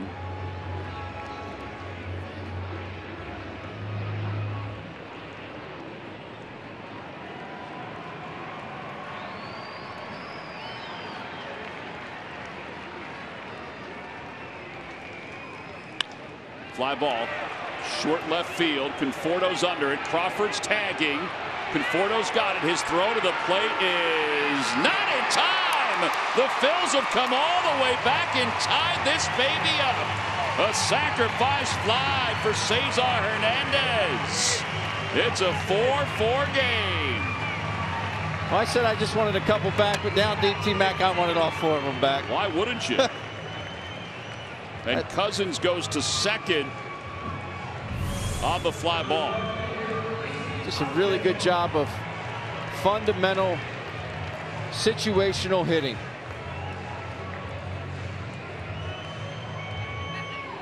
JP slides in easily. No, it's JP whose triple has ignited things. And now it's Rhys Hoskins with a runner in scoring position. Great job by Dylan Cousins. He noticed the trajectory of that throw. And now Tomas Nido out to the mound to talk to Wheeler. Sometimes you think about this game of baseball, it is absolutely amazing. It makes it the best game there is. I mean, truly, he was humming along, and now has allowed 4 runs in this inning.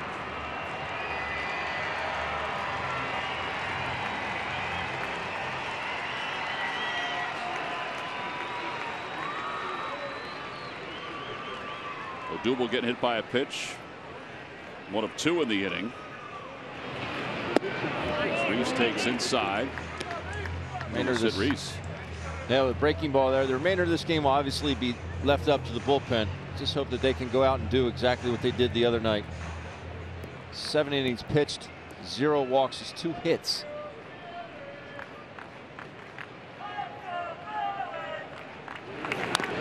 Last time Wheeler allowed 4 runs in a game was back on the 14th of July against the Nationals.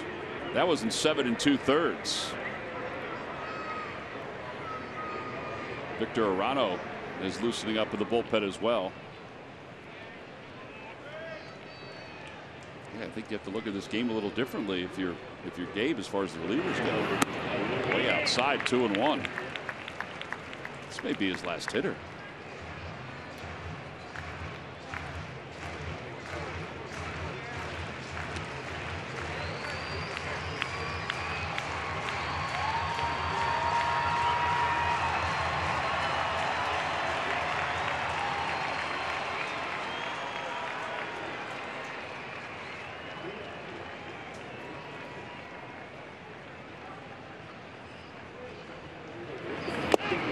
They throw behind Dylan Cousins, and the ball trickles into center field.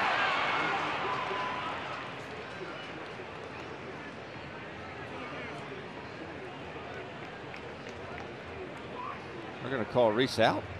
They're going to say that he interfered.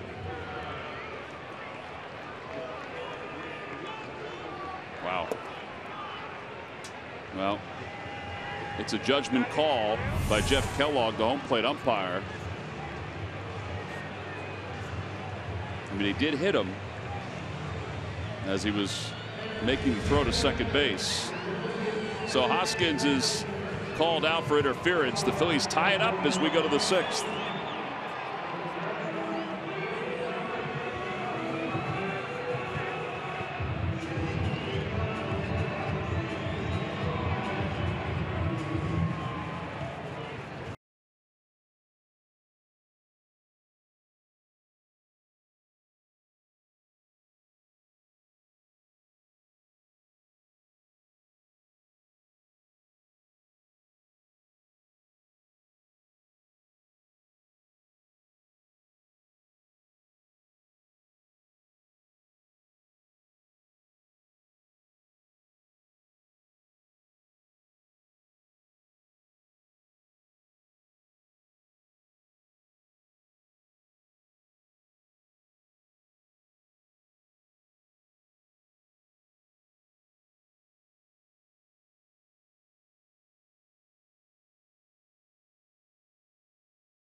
To the Phils' offensive approach.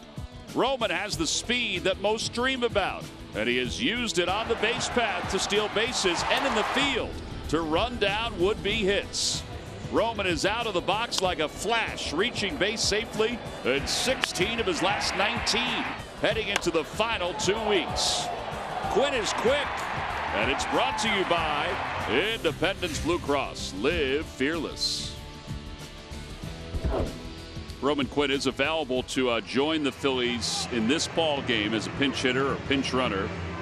His foot is a little sore. That's why he's not starting tonight.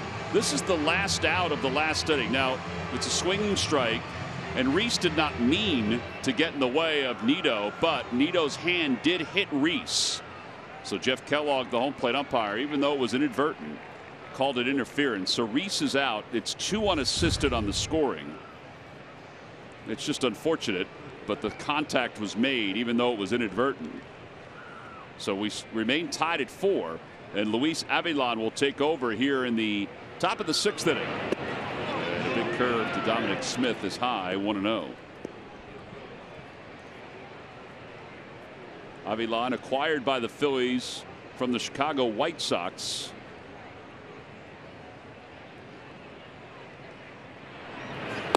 91 miles an hour. For the White Sox this year, is 2-1 with an ERA of 2.86. For the Phillies, he has a 2.70 ERA.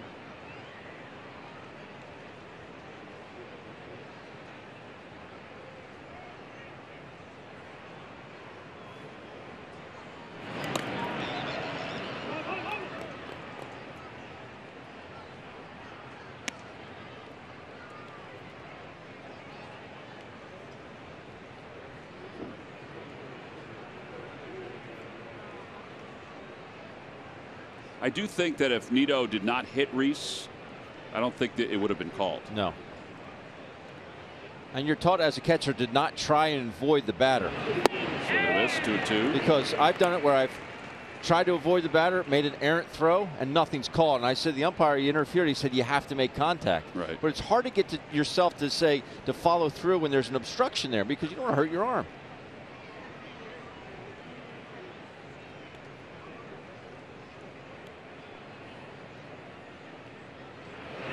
Got him. He went a little slower. 7th strikeout for Phillies pitching. Gabe Kapler's coming out, and it looks like that's going to be it for Avilan.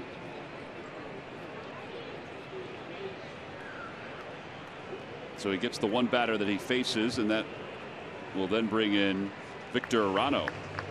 So another pitching change for the Phils here in the 6th inning. The righty coming in to face Austin Jackson. We'll be back right after this.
Placing this deposit, you will be able to secure your plan and seat location prior to the official on-sale date. For more information, visit Phillies.com/season deposits or call 215-463-5000. Luis Avellan does his job. And now it's Victor Arano. 1-2 with an ERA of 2.45.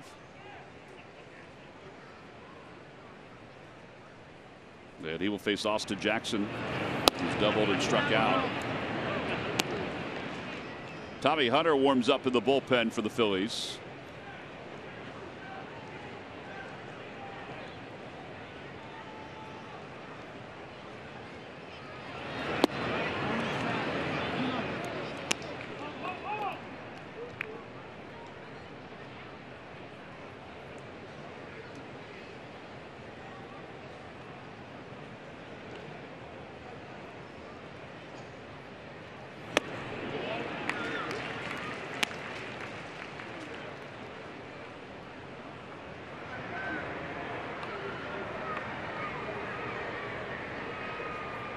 There's Tommy.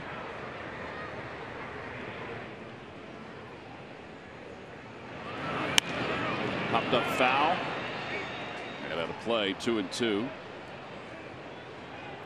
Down in Atlanta, the Braves were trailing at 3-0, but now Freddie Freeman's 2-run home run has made it a 3-2 game in the bottom of the third. Michaelis is pitching for St. Louis. Fultonevich for the Braves. What a pickup he was, huh? Michaelis. Outside 3-2. Washington, meanwhile, leads Miami 4-0 down in South Florida. Some of the quotes coming out of D.C. from the players say, hey, if we take care of business here against Miami, we don't feel like we're out of any of it. Grounder to shortstop. Crawford is up with it. 2 outs. Time for T-Mobile, built for baseball. Well, Andy Rabel's built for baseball. Andy firing out on the mound at the yard. Andy's generally down in our third base dugout camera position. I have known Andy since I was 20 years old. I never knew him for a Louis Tion look. He's an old school baseball fan. Oh, Jake, you got to keep your head on it. Jake Miller's Uncle Mike is not going to be happy with that effort. Carlos Santana makes the catch. And a 1-2-3 inning for Phil's pitching. Here in the top of the 6th inning, the bullpen steps up. Now we go to the bottom of the 6th. The Phillies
check out every new Ford car, truck, and SUV crossover at buyfordnow.com today.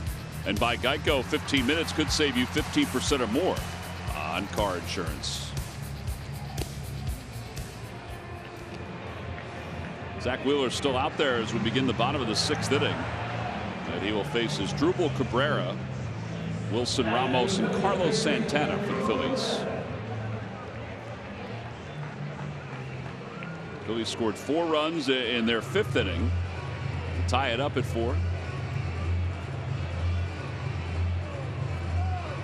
Let's see if they can keep on adding on against Zach Wheeler.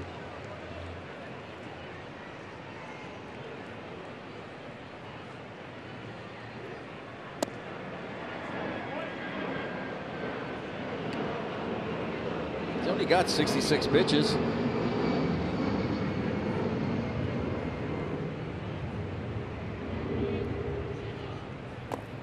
And that got Cabrera. That's the 3rd batter hit by a pitch tonight for the Phils. The 2nd one on that slider.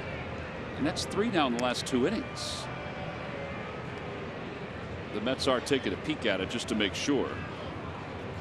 And Scott Kingery is going to come pinch run for his Drupal Cabrera.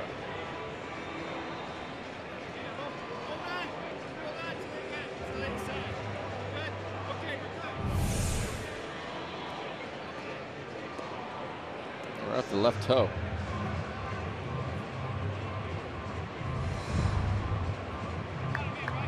All right, so Cabrera is going to check out of the game.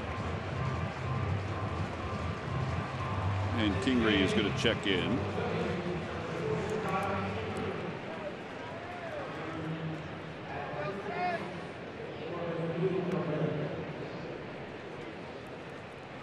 So the Phillies add some speed.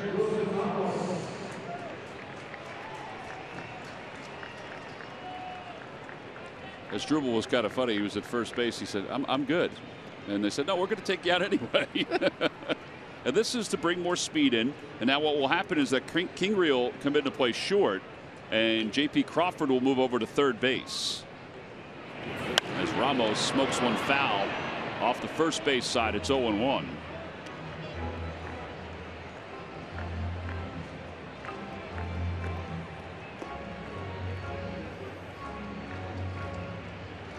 Gabe is trying to capitalize here on Ramos and hope that maybe he can put one in the gap.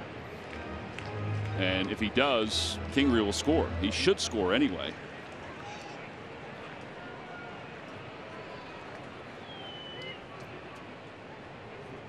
There goes Kingery. That ball's pulled foul. Man, he had that base stolen easily. Sure did. That's the other thought too, is he can steal a base, get in a scoring position. Absolutely. And he did have a good jump. Very quick, that initial step. Very quick there by Scotty. You know, it's not going to be a hit and run. First of all, Gabe doesn't like to hit and run, especially on an 0-1 count. Now it's 0-2. Let's see if he goes again.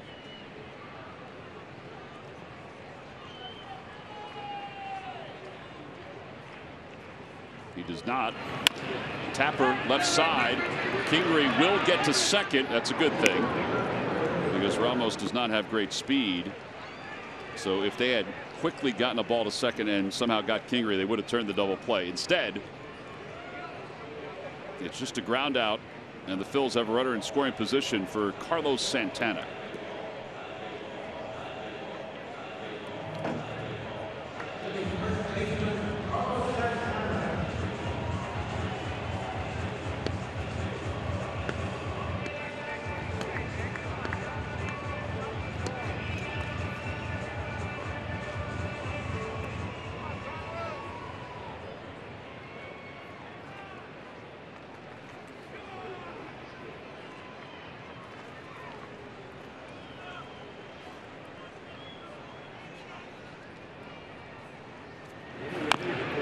Fouls it, and it's 0-1.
ball, and it's 2-2. That's the slider from Wheeler. From Atlanta, we've got an update. The Cardinals have tacked on another run. Colton Wong, who had the double in the first inning, now homers in the fourth inning. Cardinals 82-68, certainly alive for the wild card and still within reach in the division.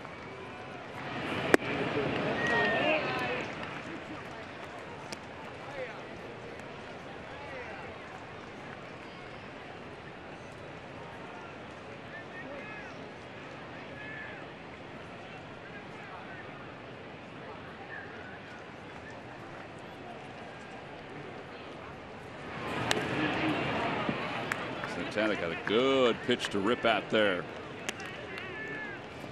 And it remains full 3-2. Mets took a 4-0 lead on Jake Arrieta. The Phillies, though, tied it with 4 in the bottom of the 5th inning. Up until that point, Zach Wheeler had not allowed a hit and only 1 base runner. Phillies got 4 runs on 4 hits.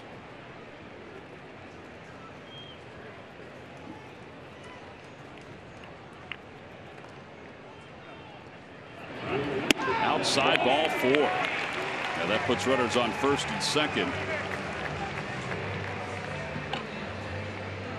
It's been an up and down season for the Phils. And on the next At the Yard, Corey Seidman and Ricky Vitalico talk about which Phillies have exceeded expectations and which ones have not. And they preview the offseason's free agent starting pitchers. Listen to At the Yard on NBCSportsPhiladelphia.com or wherever you get your podcasts.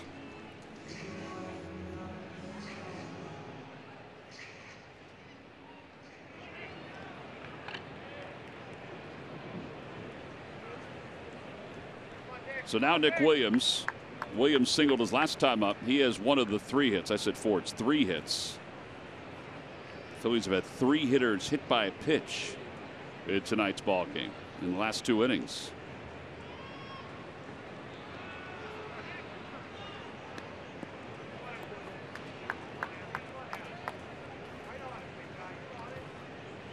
If they had gone to Blevins here, Gabe probably would have gone to Altair.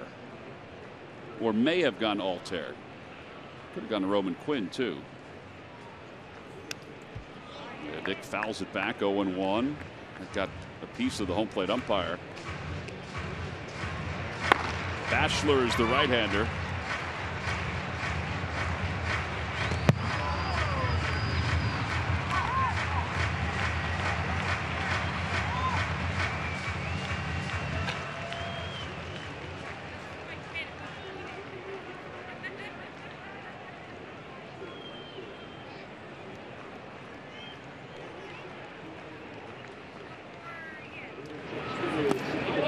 Gets away, and the runners will advance. It didn't go far. Nito slowed it up. So a wild pitch puts runners on second and third with 1 out. More just poor form on how to block a baseball. You just can't go down to one knee like that and try and get over top it and smother a pitch. If you go down to one knee, your torso is going to be askew to one side. That one went right through the 5-hole. It's now a base hit. Could score 2. Outside, 2-1. I'm surprised that infield's not in a little bit more because Scotty can run at third base. Yeah, they're in, which means they're thinking about coming home. They're almost at a 3 depth. So there's basically 4 different depths of the infield at which you would play. 3 is not technically all the way in.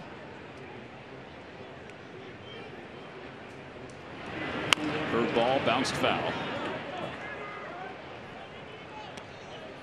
But even where Dominic Smith is set up at first base right here, I mean, if he hits a slow roller in this direction, you know, Scotty, if he gets a good jump, he can get a good secondary. He's going to be on his way to home plate.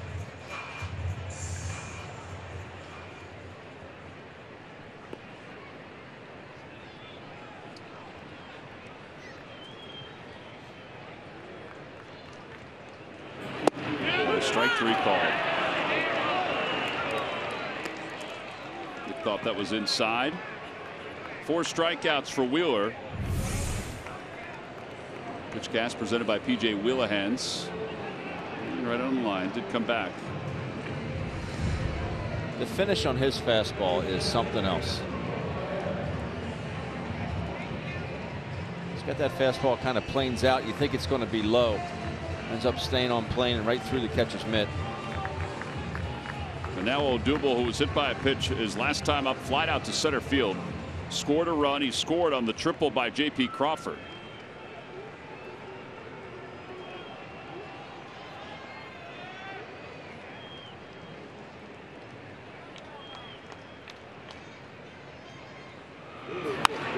Popped him up way up there. Nimmo comes running in. He's calling everybody off. And that'll wrap up the 6th inning. The Phillies get 2 in scoring position. They do not score. We have completed 6. We will head to the 7th. It's the Mets 4, Phillies 4.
Time now for your Delaware Valley Honda dealers game summary. Well, the Phils fell behind 4-0. Jake Arrieta won 5 innings, allowed 9 hits on 4 earned runs.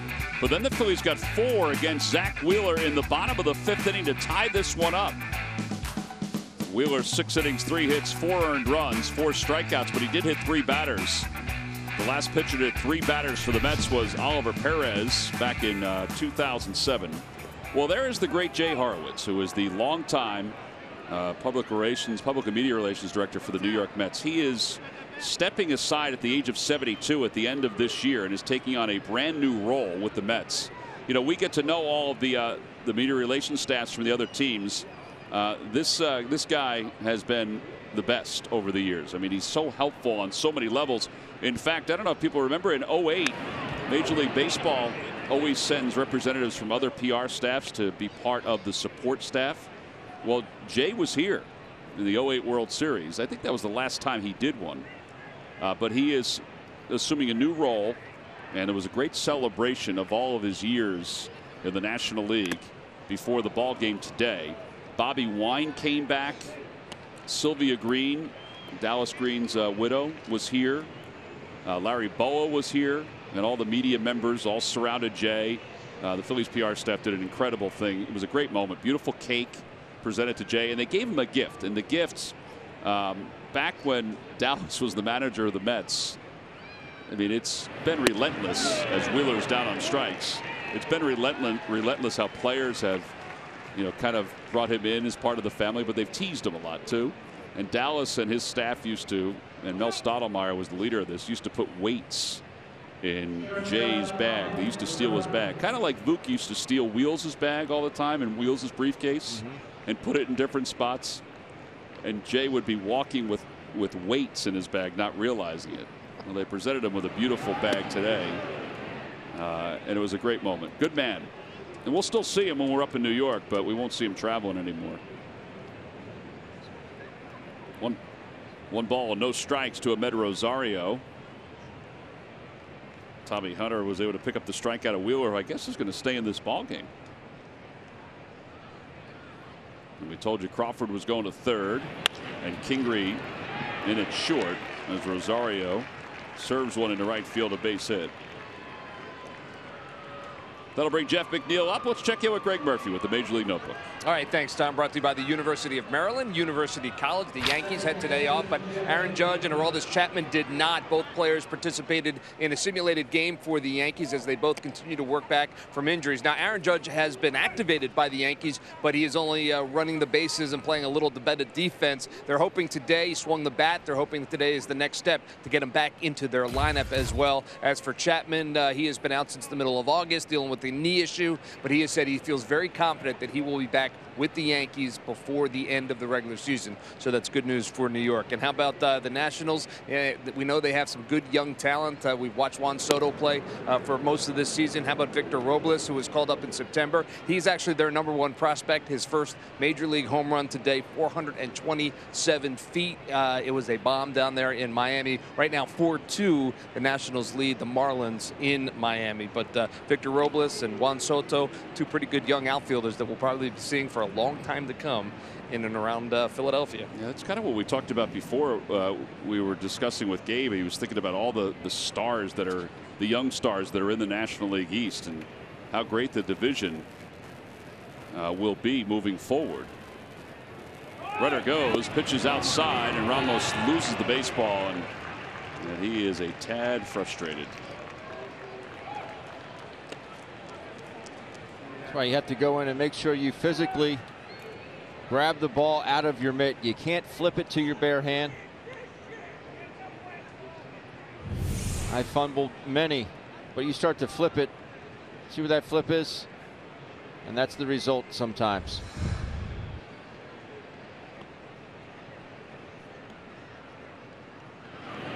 Tommy gets it in on the hands of McNeil. That's a good pitch. It's 1 ball and 1 strike.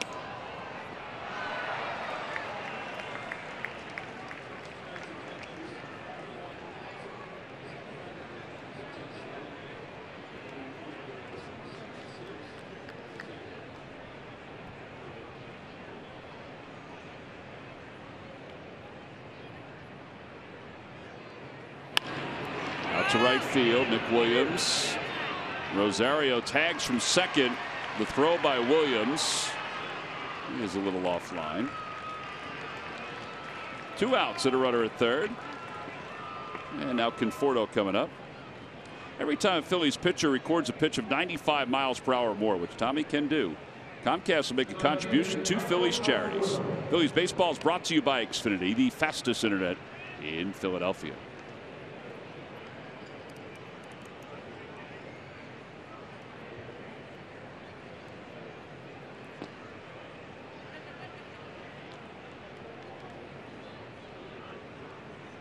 Saying you got to pitch around Conforto here, but I would definitely be extra careful with him.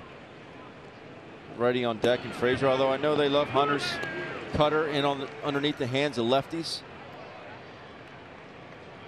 But Conforto's been hot.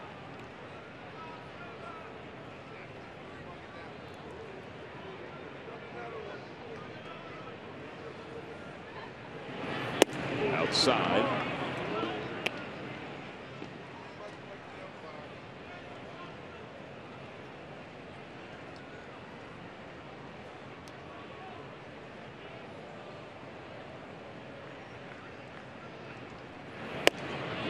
Balls, 1 strike.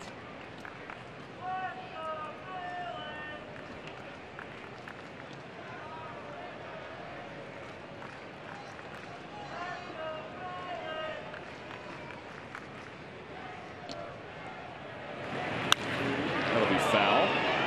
Somewhere Jamie Moyer is doing what, Ben?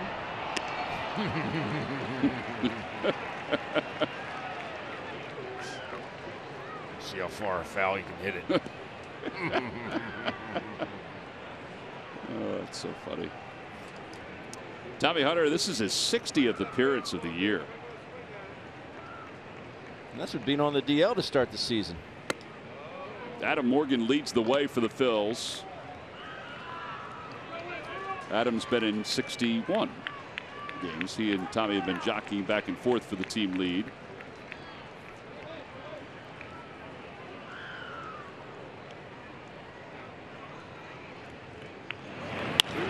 Out toward right field. That's going to be in for a base hit. Now the Mets will retake the lead. Nick Williams bobbles it for a moment, and Conforto has his 3rd RBI of the night. Well, as you mentioned, Ben, be careful with the with the lefty with the righty on deck, and he tried to get it in on Conforto, and Conforto was able to fight it off. But it was just one after the next. See him pull his hands in there and somehow not. He keeps that ball fair. That's a good piece of hitting. Sure is. But he goes cutter and then a two-seamer away, then cutter, cutter, cutter, cutter. All the same location. Todd Frazier takes a bit outside, 1-0.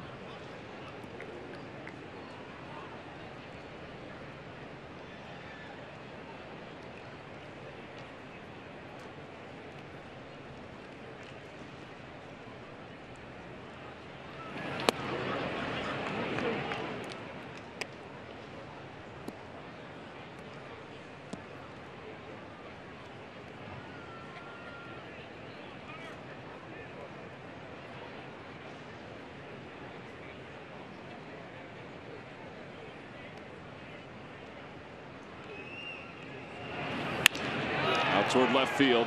Hoskins is there. About a step from the track, makes the catch. The inning is over. Run does score, and the RBI double by Conforto. Time to stretch with the Phillies trailing at 5-4.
Hooks it in the right field corner. Score all 3. He would later come around and score to tie this ball game up 4-4. Unfortunately, the Phils are down by another run. Yeah, Zach Wheeler's still out there. And he'll face J.P. Crawford, who tripled his last time up. J.P. sends one in the air to left field. Conforto over near the line. And Roman Quinn is going to be announced as a pinch hitter. I know his pitch count is low, but Mickey Callaway could have easily taken Zach Wheeler out of this ball game.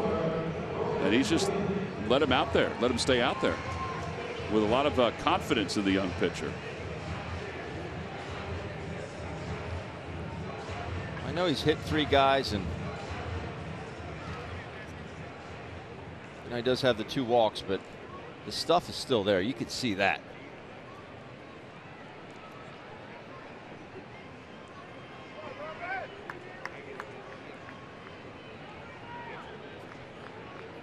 Roman 3 for 11 as a pinch hitter.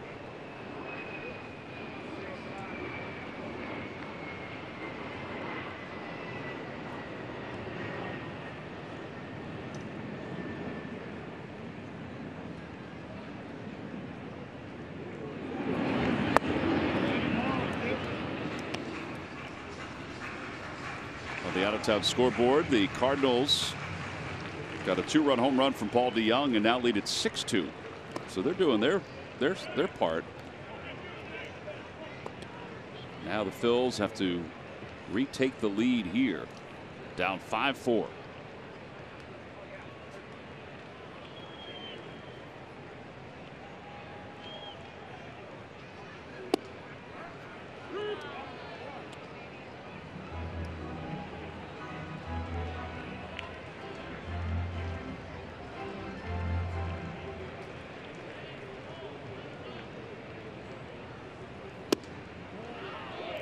Three and one. That's an awfully close pitch.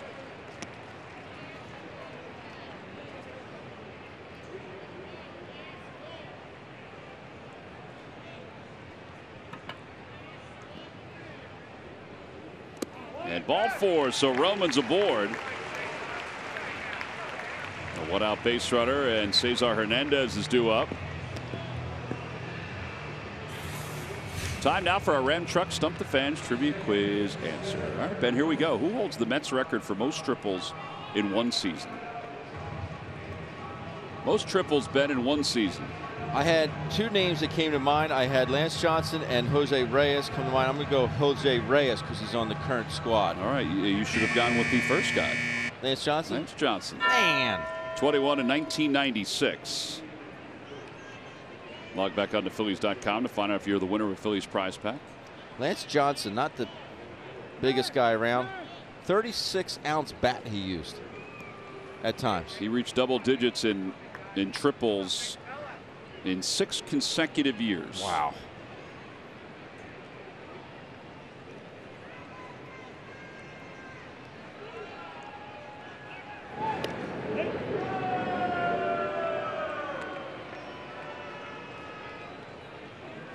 This will be a cat and mouse game here, T-Mac.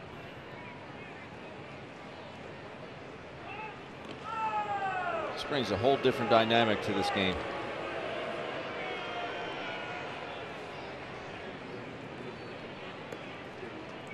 Roman's a guy that could get 21 triples in a season.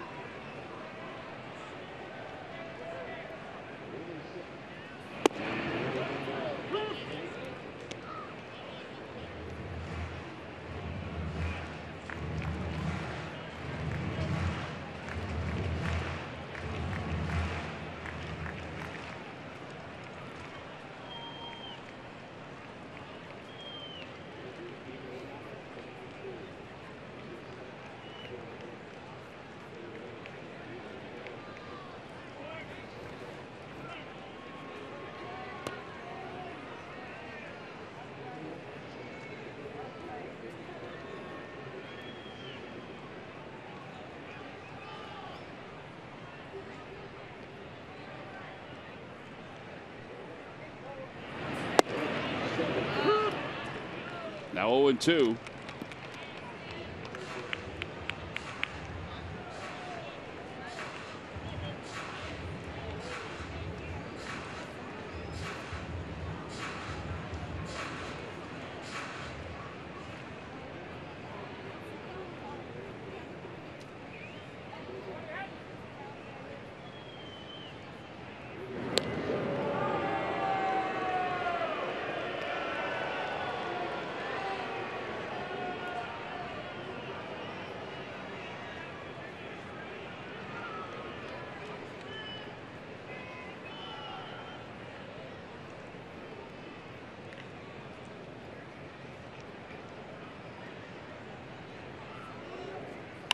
Cesar pops it up, shallow left field, and Rosario's there. 2 outs, and that'll bring Reese up to the plate. Dave Eilert is coming up to talk to Zach Wheeler.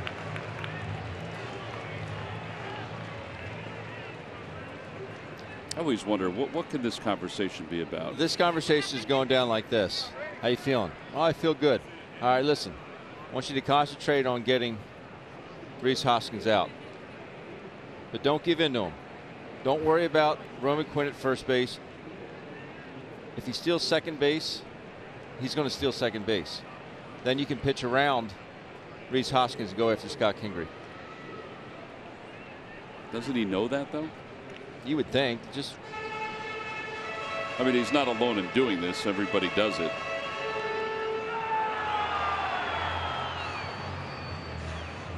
Reese was called out for interference his last time up. Jeff Nelson marking down the visit to the mound.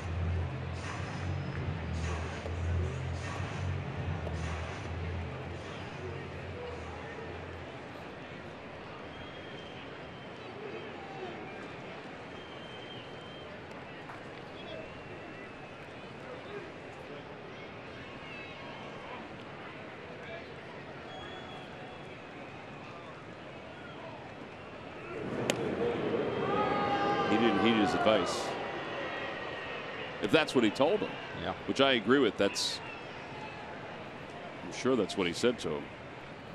He's challenged Reese early on in his first couple of bats with fastballs in. I'd like to see Reese kind of not cheat, but for something straight inside here. Inside.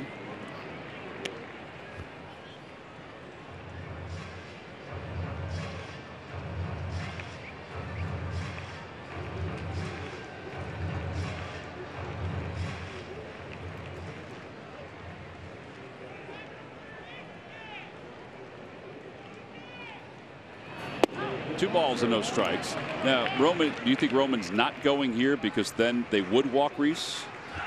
No, I don't. To Scott Kingery? I don't think you can. Now, if you would ask Michael Jack that, he'd say, I don't want him stealing base right here. Right. But, no, Rhys Hoskins is your guy. However, you can't take that part of the game away from Roman Quinn.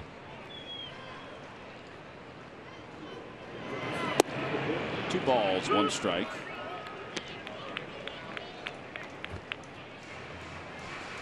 Big at bat here. Reese 0 for 3 tonight.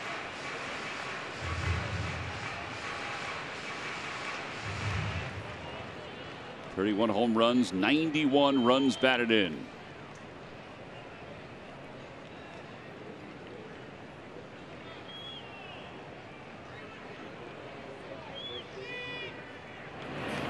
And a broken back ground ball to third. Todd Frazier has it. And the inning is over. 5-3 on the putout. No runs, no hits. One man left. 7 innings for Wheeler.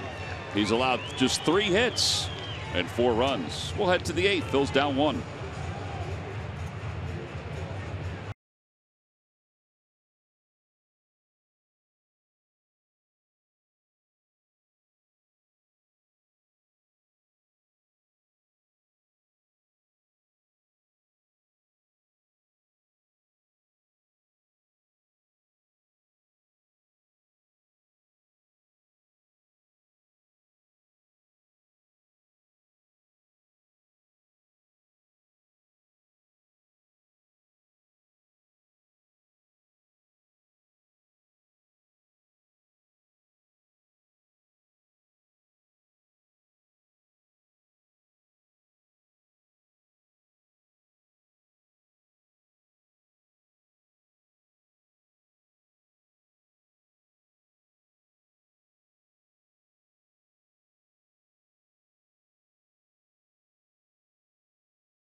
Got a little eye black, and Matt is doing as good a job with our crew and their home runs as he does scoring a telecast. Everywhere. Oh man, fancy Matt all over the field. You can see him even, while the game's going on, just moving around. He moves around with Murph, but also he's out there for that opening shot for the pitcher, which is always a cool shot. Following the pitcher off the field, too. I thought we were going to see Matt take some swings.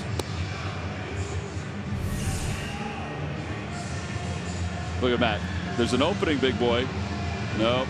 We're going to go over the wall. He just wants to show you his technique. Always in character. Sir Anthony Dominguez will take over for the Phillies here at the top of the 8th inning.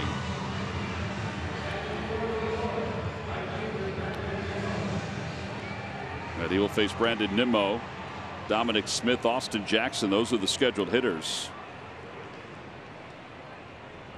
for the Mets.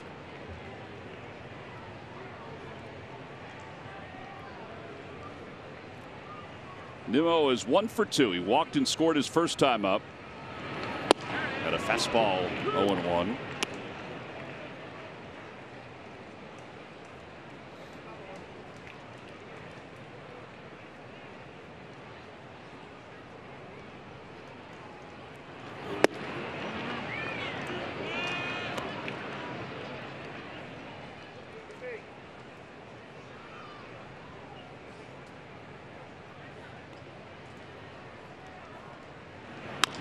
To the right side, Cesar comes charging in and throws Nimmo out, and one away here in the 8th inning.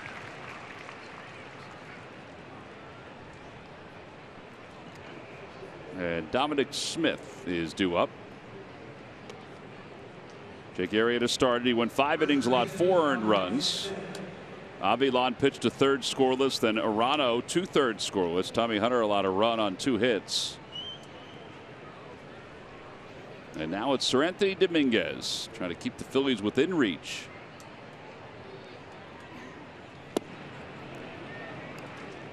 Good change up there.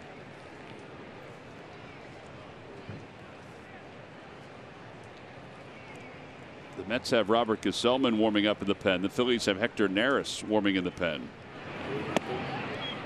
I think Dominic Smith might have been fooled on that changeup. How could you be out in front of a 91-mile-an-hour pitch like that? There's Gesellman gearing up for 97, I guess. Yes. That's swinging at release point. Tried it again, and it's outside. How about this? The Miami Marlins have come from behind and now lead the Nationals 5-4 in the top of the 7th inning. Swing and a miss. There's 99. That's the 3rd strikeout of the night of Dominic Smith. Now there are 2 outs for Austin Jackson.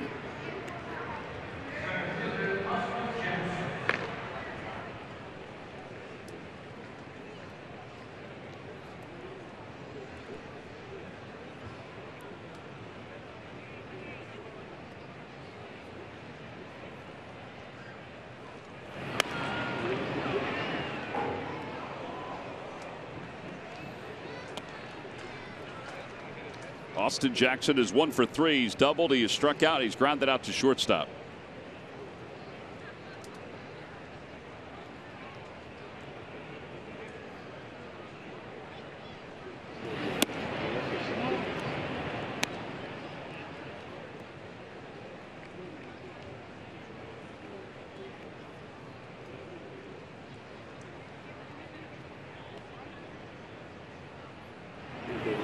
Swing and a miss. A slider. He was thinking fastball. Got all 3 working tonight.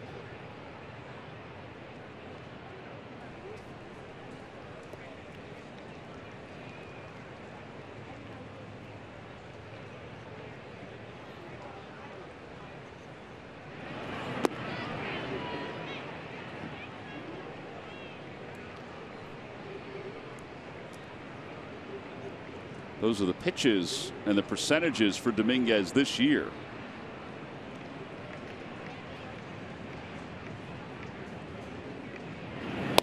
Outside, 3-2. Tomas Nido is up next.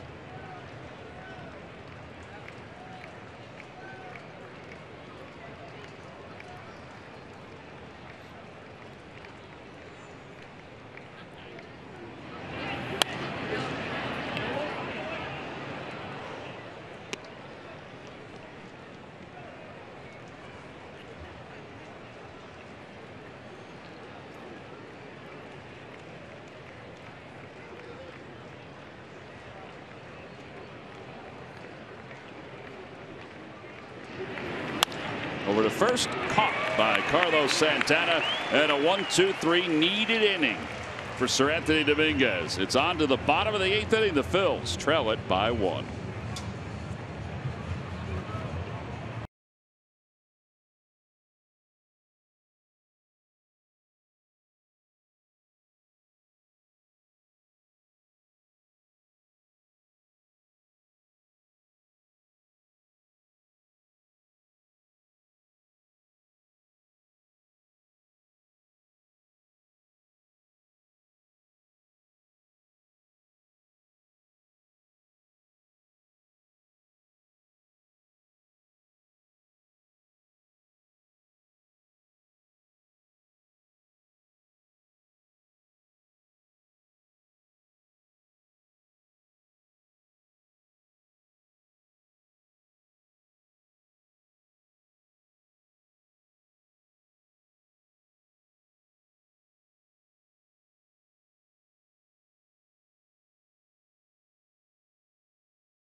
Valley Honda dealers. Hurry to your local Del Val Honda dealer. Visit DelValHondaDealers.com and buy Jefferson Health. Call 1-800-JEFF-NOW or visit jeffersonhealth.org. Sir Anthony Dominguez with a scoreless top of the 8th inning. And now the Phillies down by 1, 5-4. We go to the bottom of the 8th. Time now for our Toyota turning point. This is how the Mets took the lead in the 7th. The 7th inning, the cutter. They try to get underneath the hands of Michael Conforto, but he gets to it and gets enough of it to hit a double down the right field line. That scored Ahmed Rosario. That's where we stand. That was your Toyota turning point.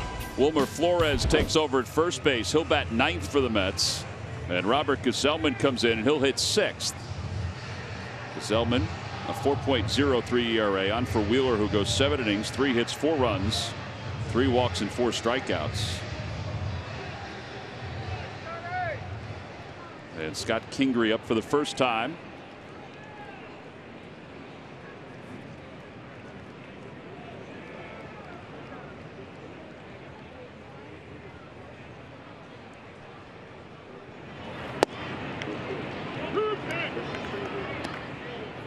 Mets might be using Gesellman here for 2 innings if he's effective.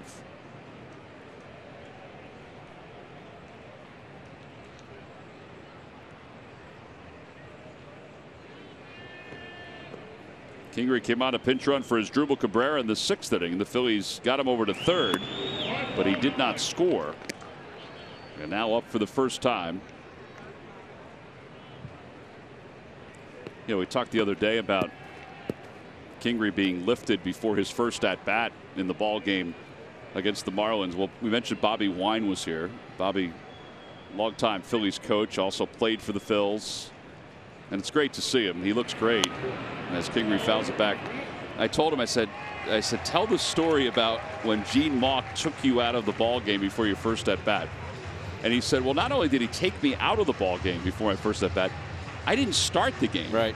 He said he put me in the 2nd inning for somebody, and then before my spot came up to hit in the 3rd, he took me out of the game. He played in the 2nd and the 3rd in defense, and then got pinch hit for in the bottom of the 3rd.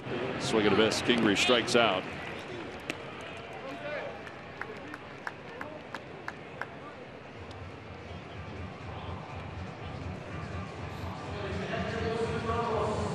And now Wilson Ramos is the hitter. It was so good to see Bobby, and it was great listening to him tell that story. You said, what did you say to the manager? He goes, I couldn't say anything. Because we didn't say anything to the manager back then. It was Gene Mauch who was the manager.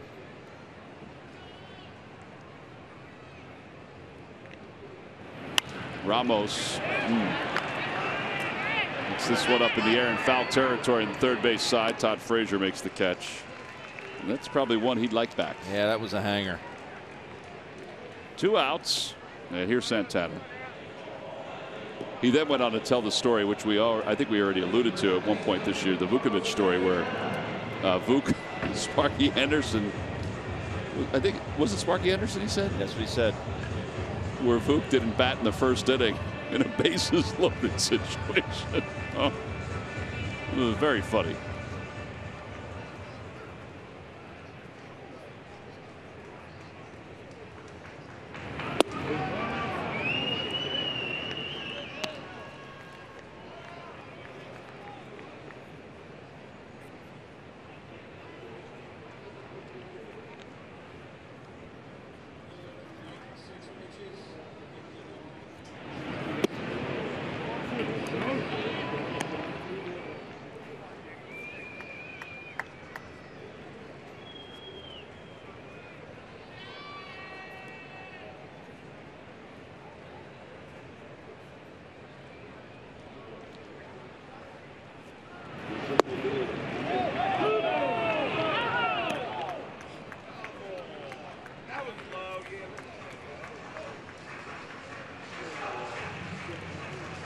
I don't know if it was the Phillies dugout or if it were the fans that were getting on Jeff Nelson on that pitch.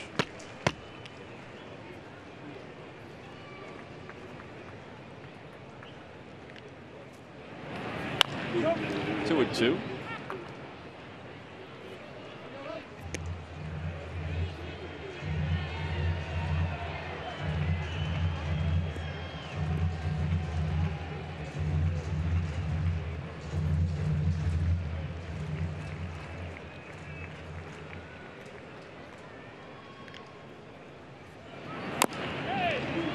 Off the foot.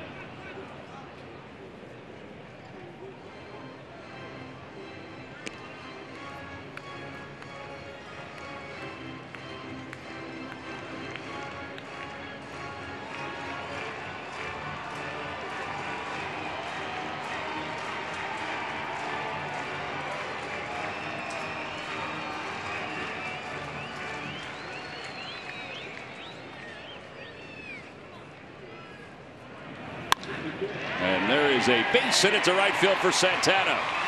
Rounding first, holding up there. Nimmo gets to it quickly.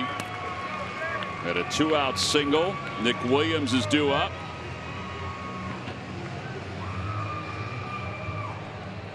Are you interested in becoming a Phillies ball girl for the 2019 season? Well, here's your chance.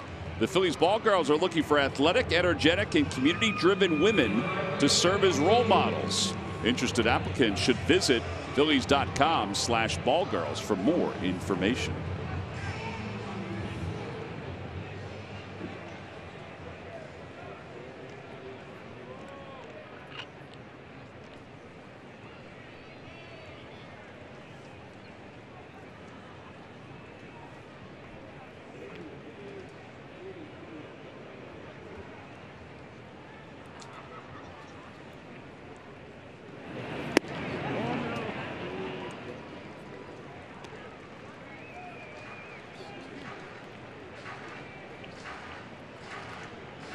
See his numbers against Gazelman.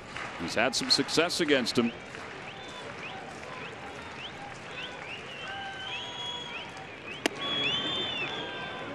A little late on that one.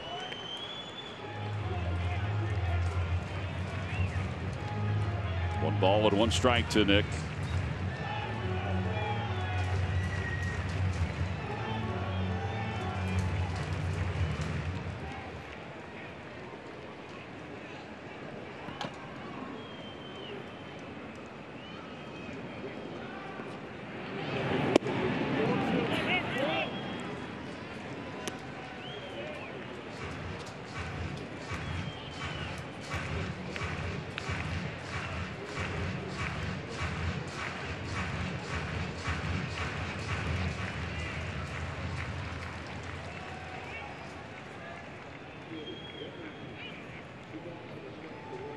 2 balls, 1 strike to Williams. Out towards center field. On the run is Jackson. He's going to have room. He just missed that one. Yeah, that'll wrap up the 8th inning. No runs, 1 hit, and 1 man left. We have completed 8. We'll go to the 9th with the Mets up by 1.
Remarkable play here by Austin Jackson as he comes diving in here head first.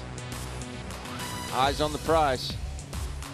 Take a hit away from Odubel Herrera. That is your Hyundai Defensive Play of the Game, brought to you by your local Hyundai dealers. Hector Neris is on here in the top of the 9th inning, trying to keep this at a 1-run game.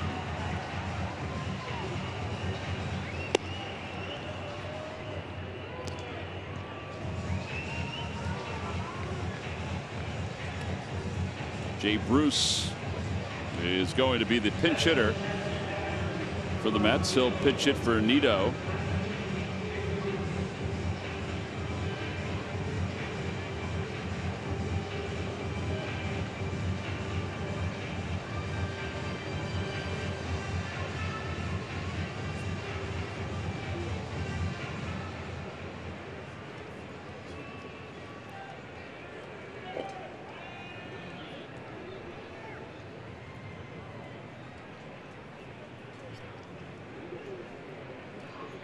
Bruce 222, 8 home runs, 31 runs batted in.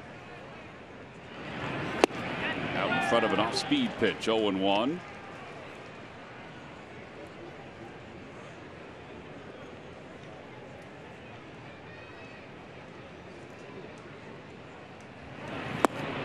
Two.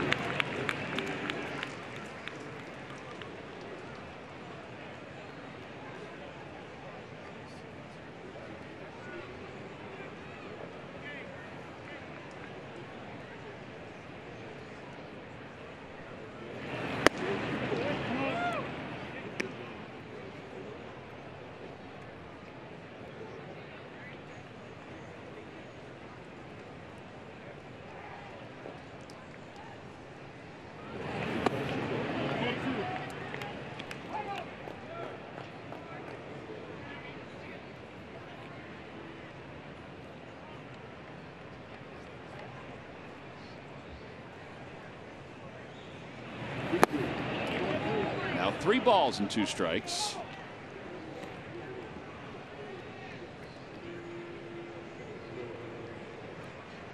Wilmer Flores on deck to hit for the first time after coming in as part of that double switch.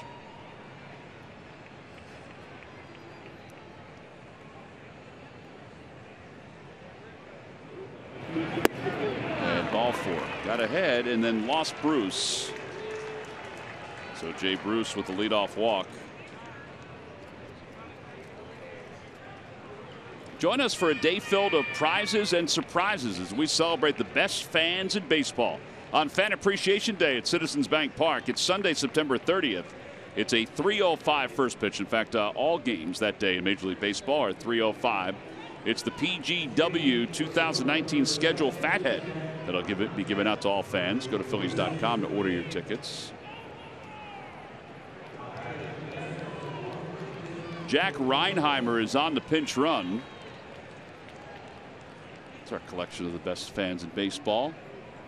Enjoying a night out here at the ballpark.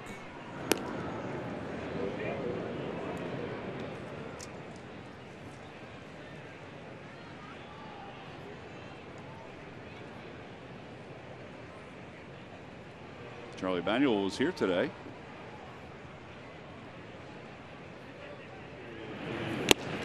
Swing and a miss, 95.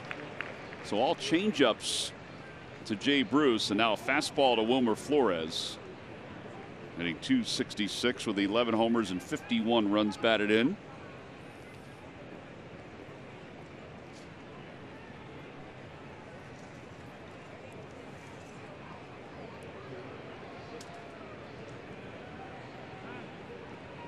Brewers are continuing to put the heat on the Cubs. Brewers are shutting out the Reds 8-0 in the 7th inning. They're 2.5 games back in the Central, the leaders in the wild card. Swing and a miss, 0-2. Christian Yelich has hit for his 2nd cycle of the year. Wow. And both have come against the Reds. Carl, has anybody had 2 cycles in one season? Carl Graver's going to check that out. Check swing, and that's going to be a ground ball base hit to right field. Reinheimer stumbled. He's on his way to third, and the throw goes to second from Nick Williams. You want to talk about bad luck. Good luck for Flores, bad luck for the Phils. Even when he doesn't take a full swing, he hurts the Phils. Incredible.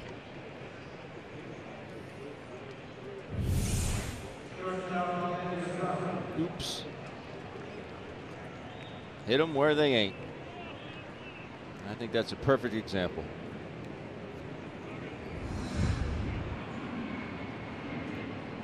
Well, now Rosario and the infield is in. We said that a lot early on in this game. A little aggressive, and they capitalized on that aggressiveness. Was that still his split, or was that a slider? It did have a lot of movement away from Rosario. And he can do that with a split, but that was even more so than usual.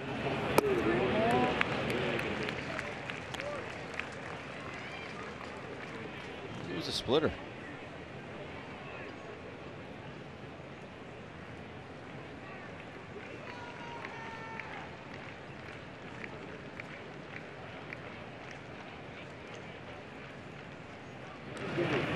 Swing and a miss. He got him. One out here in the 9th inning.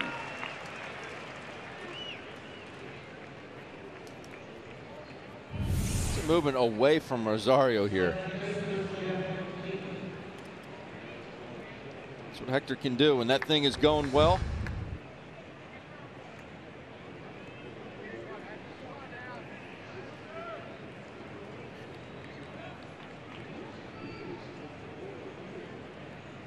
Phillies will still have the infield in with McNeil up. And it's 1-0.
Austin Davis warming up in the bullpen for Conforto.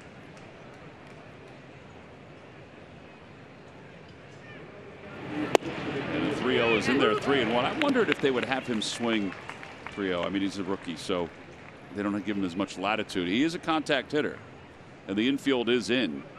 But I guess their thought is he's going to get the same pitch 3-1. You do have Conforto on deck. He's got a fastball, 3-2. Conforto is your 3-hole hitter, and single and double already in tonight's ball game.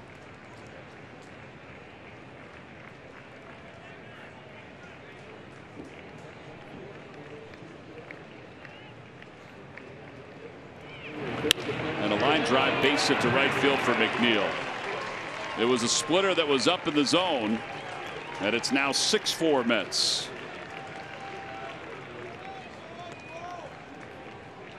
Another leadoff walk comes around to score. McNeil now has 3 hits in this ball game. And now Gabe's going to the pen. He's going to bring in Davis to face Conforto. So pitching change. The Phillies are down 2 here in the 9th inning. And Hector Neris is still responsible for the 2 base runners. He's allowed 1 run so far and has got 1 out. We'll be back with a new pitcher right after this.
(6-4) in favor of New York. And runners on first and second. Austin Davis is going to be the new pitcher for the Phillies. And he's on to face Conforto. Conforto already has 3 RBIs tonight. The answer to that question about Yelich in the 2 cycles, Aaron Hill was the last one. He did it in 2012. He had 2. Wow. So he is the 4th player overall to do it, Yelich.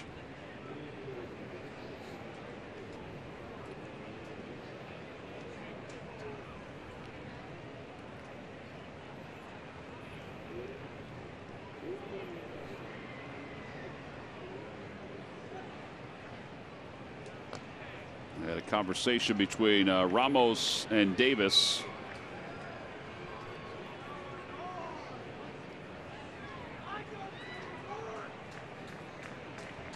Conforto with 3 RBIs tonight against the Phillies. He now has 41 RBIs in 46 games against the Phils. Problem is, you're going to see him for a long time. At least that's the expectation. Inside, 1-0.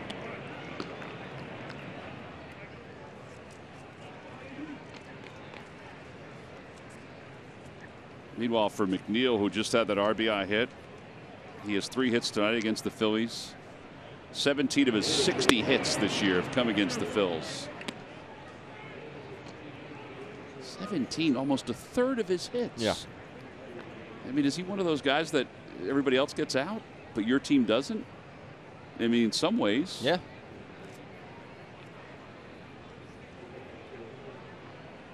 Two-0 pitch.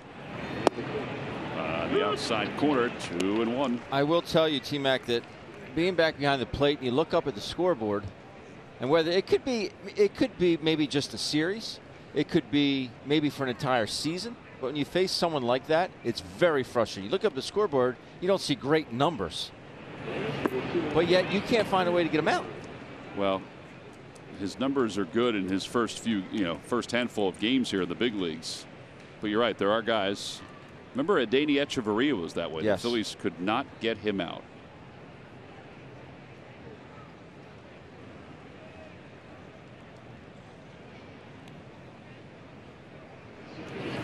Swing and a miss, 3-2. He challenged him. I think you have to at this point, don't you?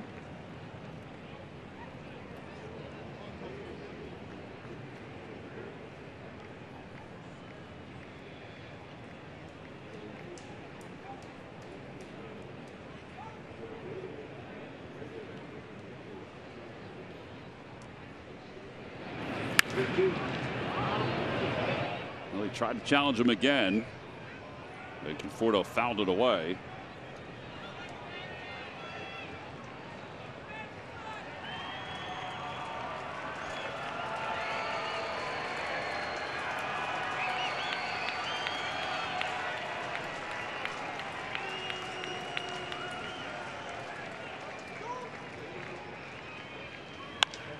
Out towards center field. That is well hit. Odubel's back toward the fence. He jumps and it is gone. A 3-run home run for Michael Conforto. 6 RBIs tonight for the Mets left fielder. And he has busted this game open here in the top of the 9th inning. Man alive. It is 9-4. 6 RBIs. 6 RBIs, Ben. Challenged him with another fastball. It's a strong swing.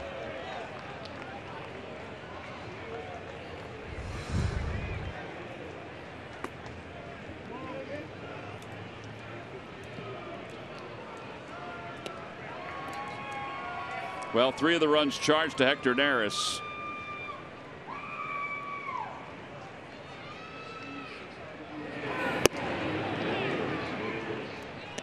As you would imagine, 6 RBIs are a career high in a ball game for Conforto.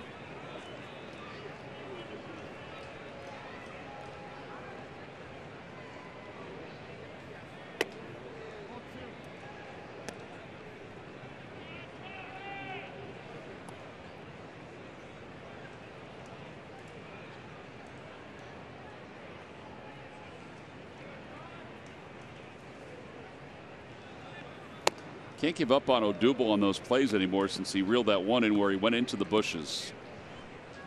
But it was just hit too far away from him to get himself set. Yeah, just didn't have enough time to get back there. Yeah.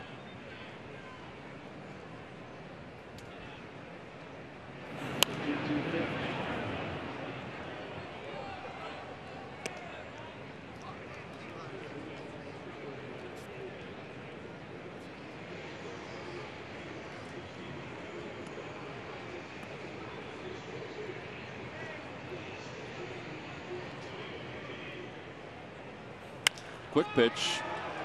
That one's right at Odubel in center field. Yeah, they're 2 away here in the 9th inning. And Nimmo's coming up.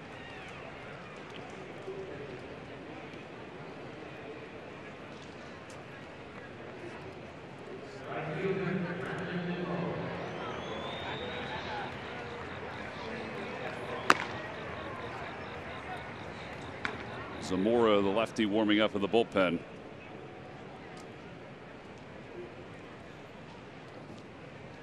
A valiant effort by the Phillies to come back from a 4-run deficit once.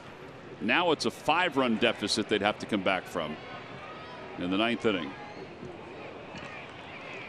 They were down 4-0 to Zach Wheeler, who had a no-hitter through the first 4 innings, and they scored 4 runs. in their half of the fifth.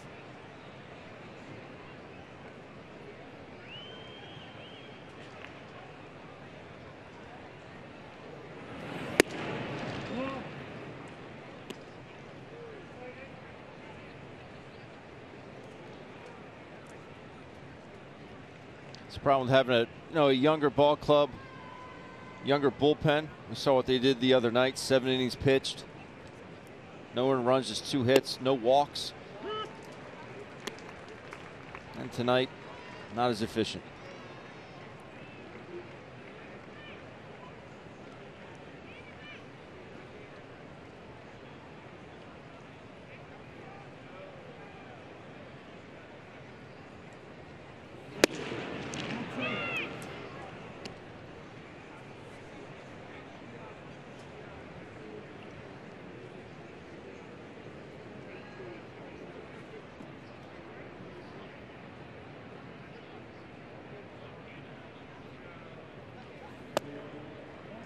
Three and two.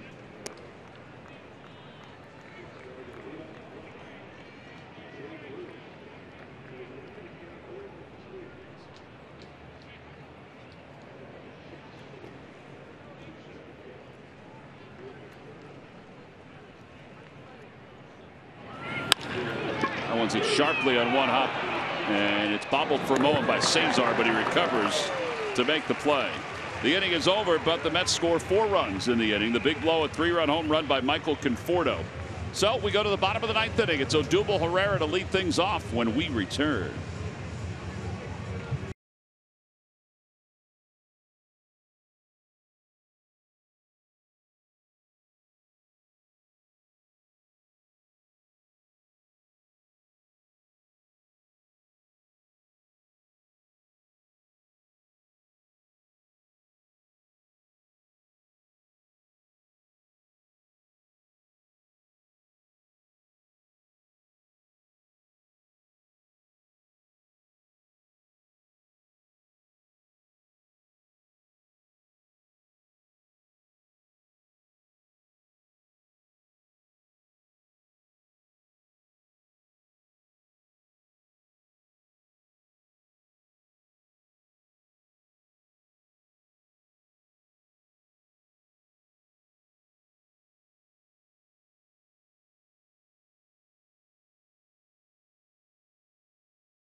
Of the game. We go to the 5th inning, and it's Michael Conforto, the first time.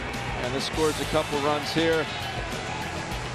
Or first of his 2 RBIs in the 7th inning. It's a cutter from Tommy Hunter. Shoots that down the right field line. That scores Rosario for his 3rd RBI. And then the big blow here in the 9th inning off Austin Davis. 3-run home run. Straight away center field, 405 feet. That scored 3 more. 6 RBIs for Michael Conforto. They're your WB Mason deliveries of the game. So we go to the bottom of the 9th inning. It's 9-4. New York's on top. Conforto's the second Met this year to have 6 RBIs in a game against the Phils. The other one, Jose Bautista. Plawecki stays in the game, or comes in the game to catch.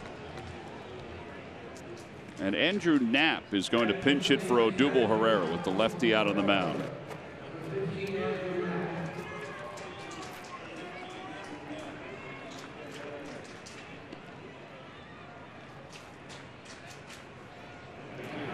Sad part about this, and this has obviously been the case this year, on a number of occasions is that the team that they need to lose is cooperating. The Braves, they're down. They're trailing 6-4 in the 7th.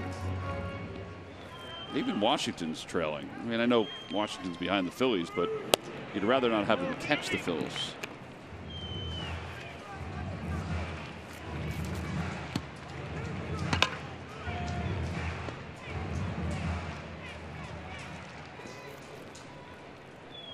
Knapp 0 for his last 15.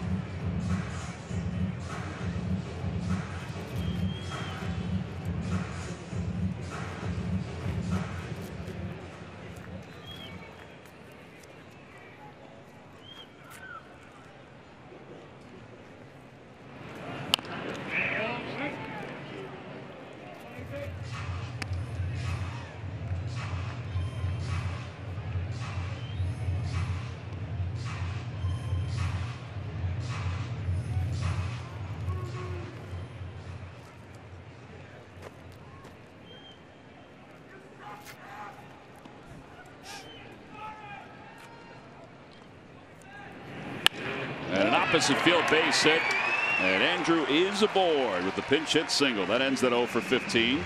Beautiful, beautiful piece of hitting there.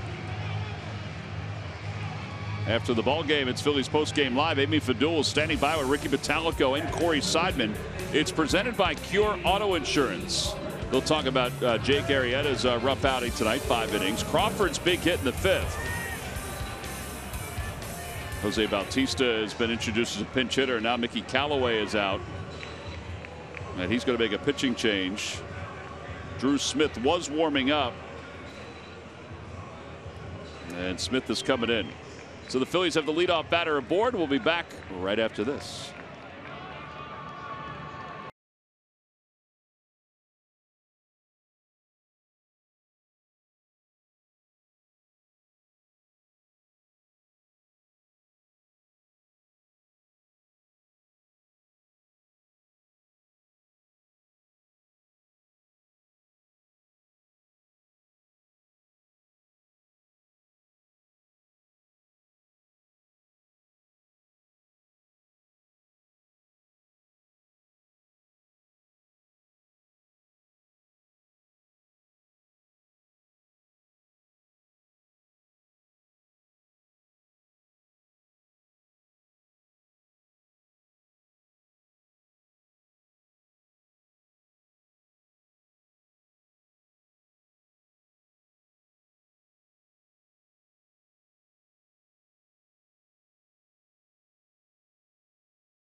Jose Bautista, who's been introduced as a pinch hitter.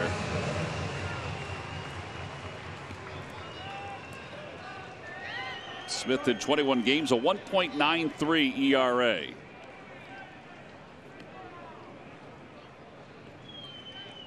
Bautista pitch hitting for J.P. Crawford. Inside, 1-0. Overall, Bautista hitting 197. He has 1 home run with the Phils, and he had 11 with the Mets before the Phillies picked him up.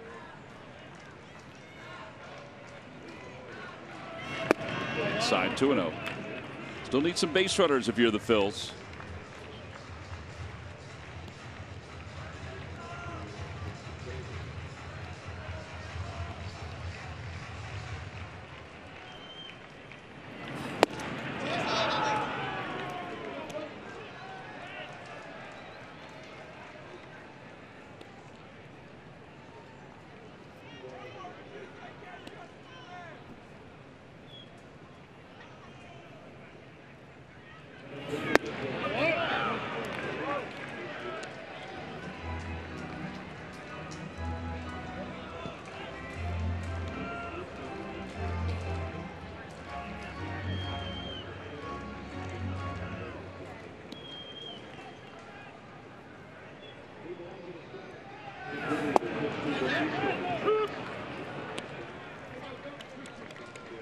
Jose thought that might have been a little low.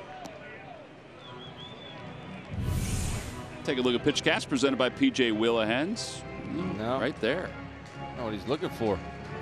Maybe he was more frustrated that he let it go by. Yeah. And a high fly ball to deep left center field. Jackson is back toward the fence and is there to make the catch. Got it just off the end. 1 out here in the 9th inning, and Aaron Altair is going to pitch it.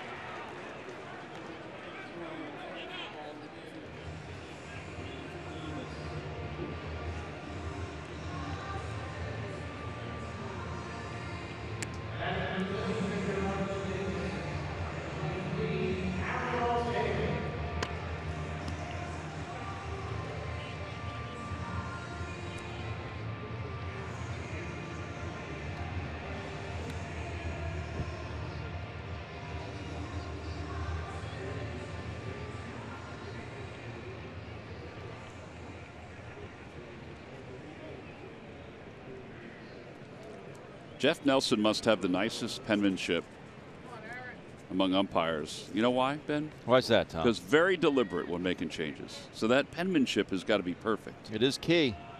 I wonder if he does calligraphy or something. All right, so here's Altair. And a breaking ball, a little high. It's 1-0.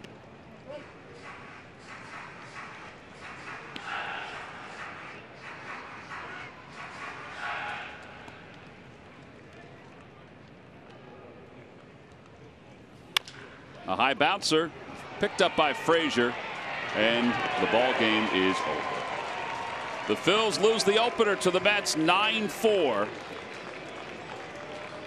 And depending on what happens in Atlanta, where the Braves trail by just 1 in the 7th inning, Phillies right now are 7 games out in the National League East. Michael Conforto is our Chevrolet player of the game. A single, double home run, a career high 6 RBIs in 1 game. He's had a heck of a run the last 13. And he helps the Mets to their 11th victory of the season over the Philadelphia Phillies. So the Mets win it 9-4. They take game 1 of this 3-game series. We'll be back to wrap things up right after this.